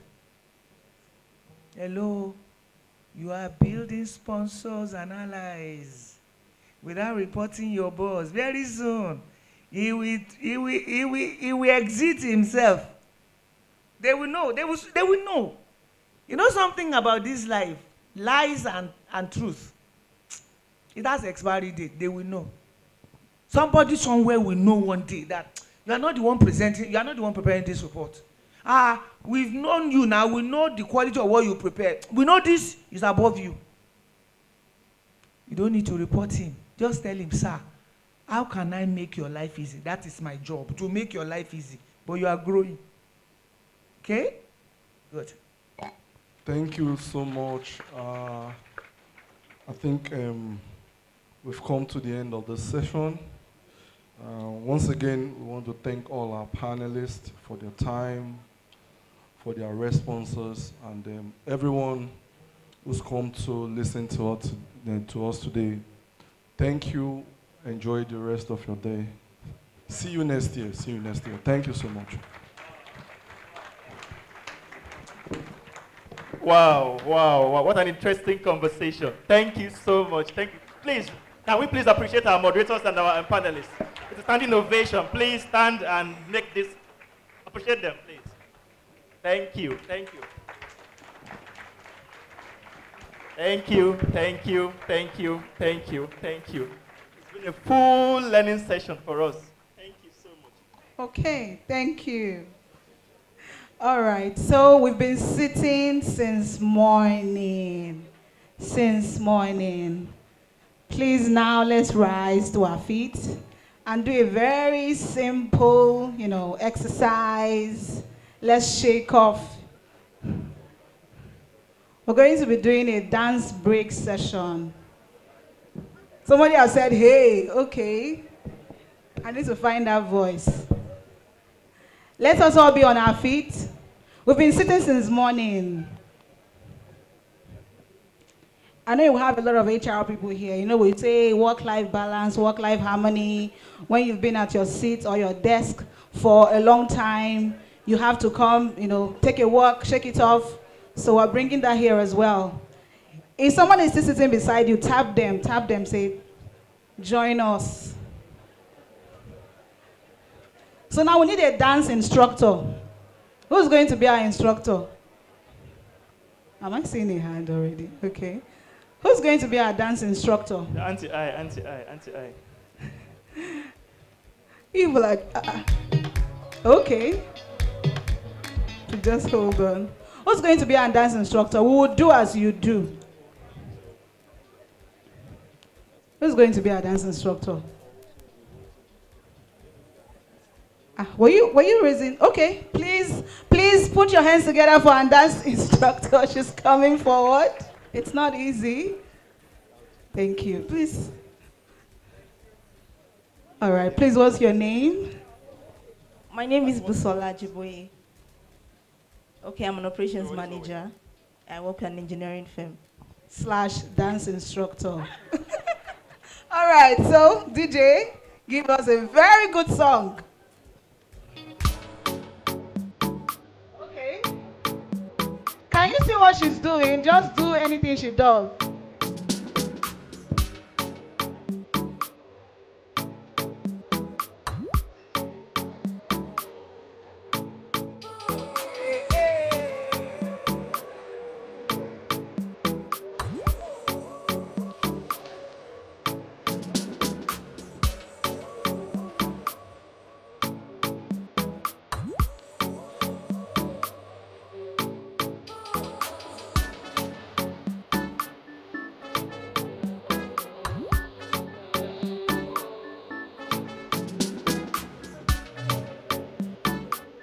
Are you seeing what's going on? Hey!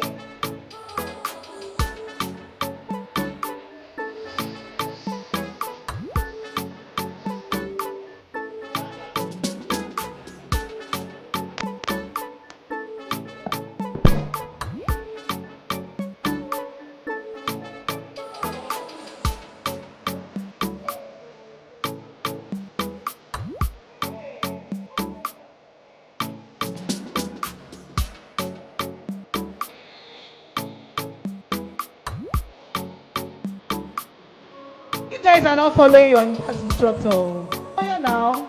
Hey, hey, hey, hey, hey. Woo!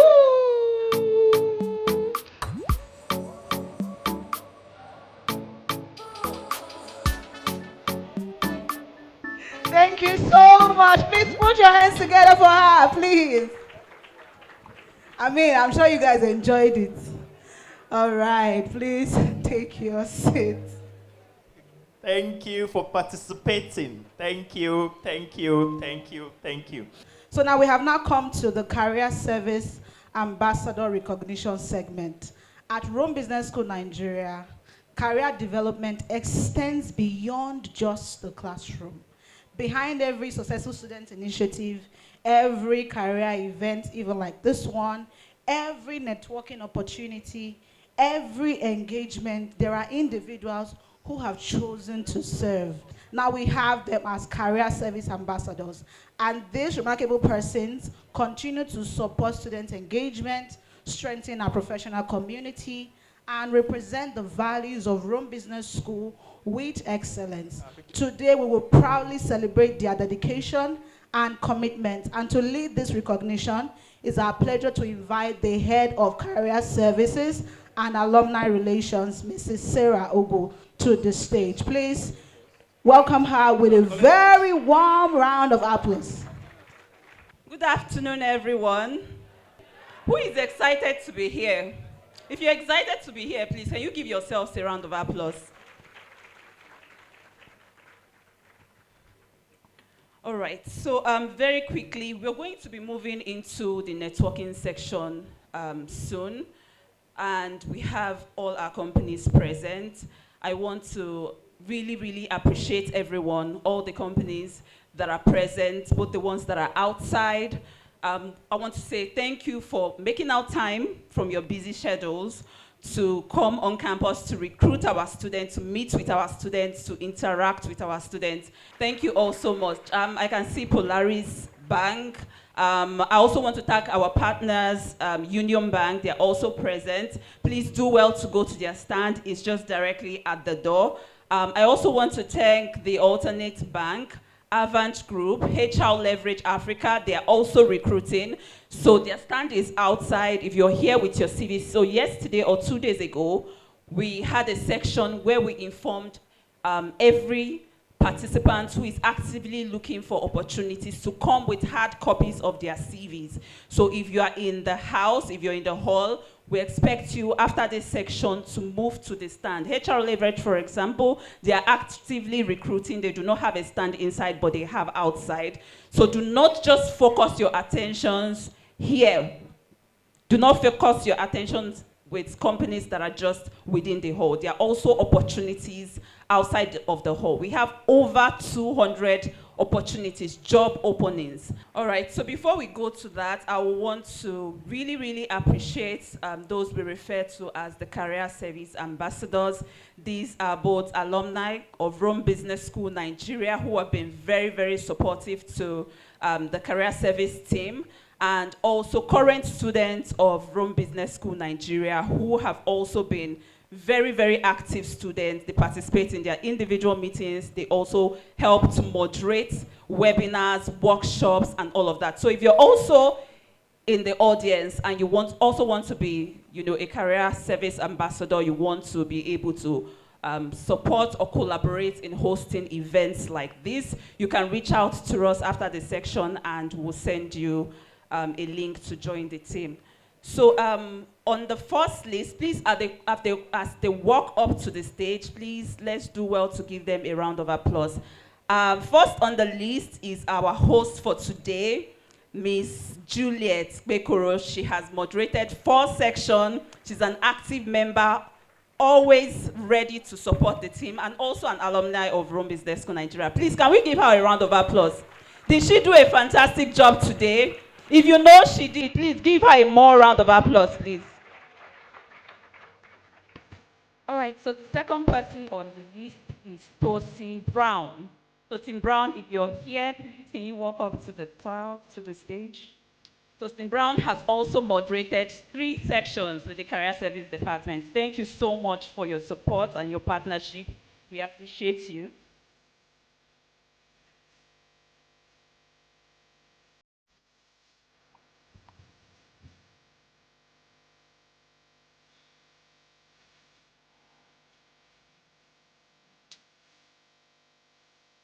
Third person is Joel Omoniyi.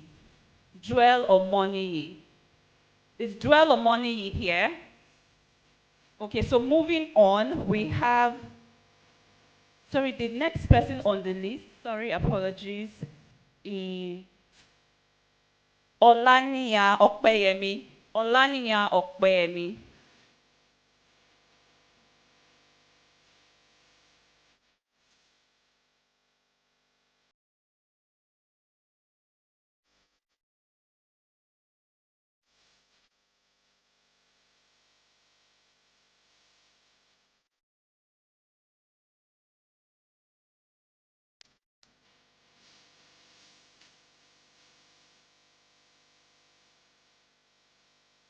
To wrap up, I would like to say on behalf of the management of Rome Business Schools Nigeria, saying thank you very much to our distinguished speakers, our moderator, our corporate partners, recruiters, faculty of course, alumni, students, members of the media, career ambassadors, and every single guest who chose to spend today with us. We say a very big thank you for making this career fair a tremendous success, and so will agree with me. Thank you so much for coming. Thank you. It's truly been an honor serving as your host alongside my amazing co-host, Emeka. Thank you for your energy. Thank you for your participation, your enthusiasm throughout today's program. We wish you continued success in your careers, leadership journeys. May today's conversations open doors. May today's connections create opportunities. And may today's lesson inspire the next chapter of your story. Thank you and enjoy the career fair exhibition. Thank you. Thank you. Thank you. Thank you. Joy.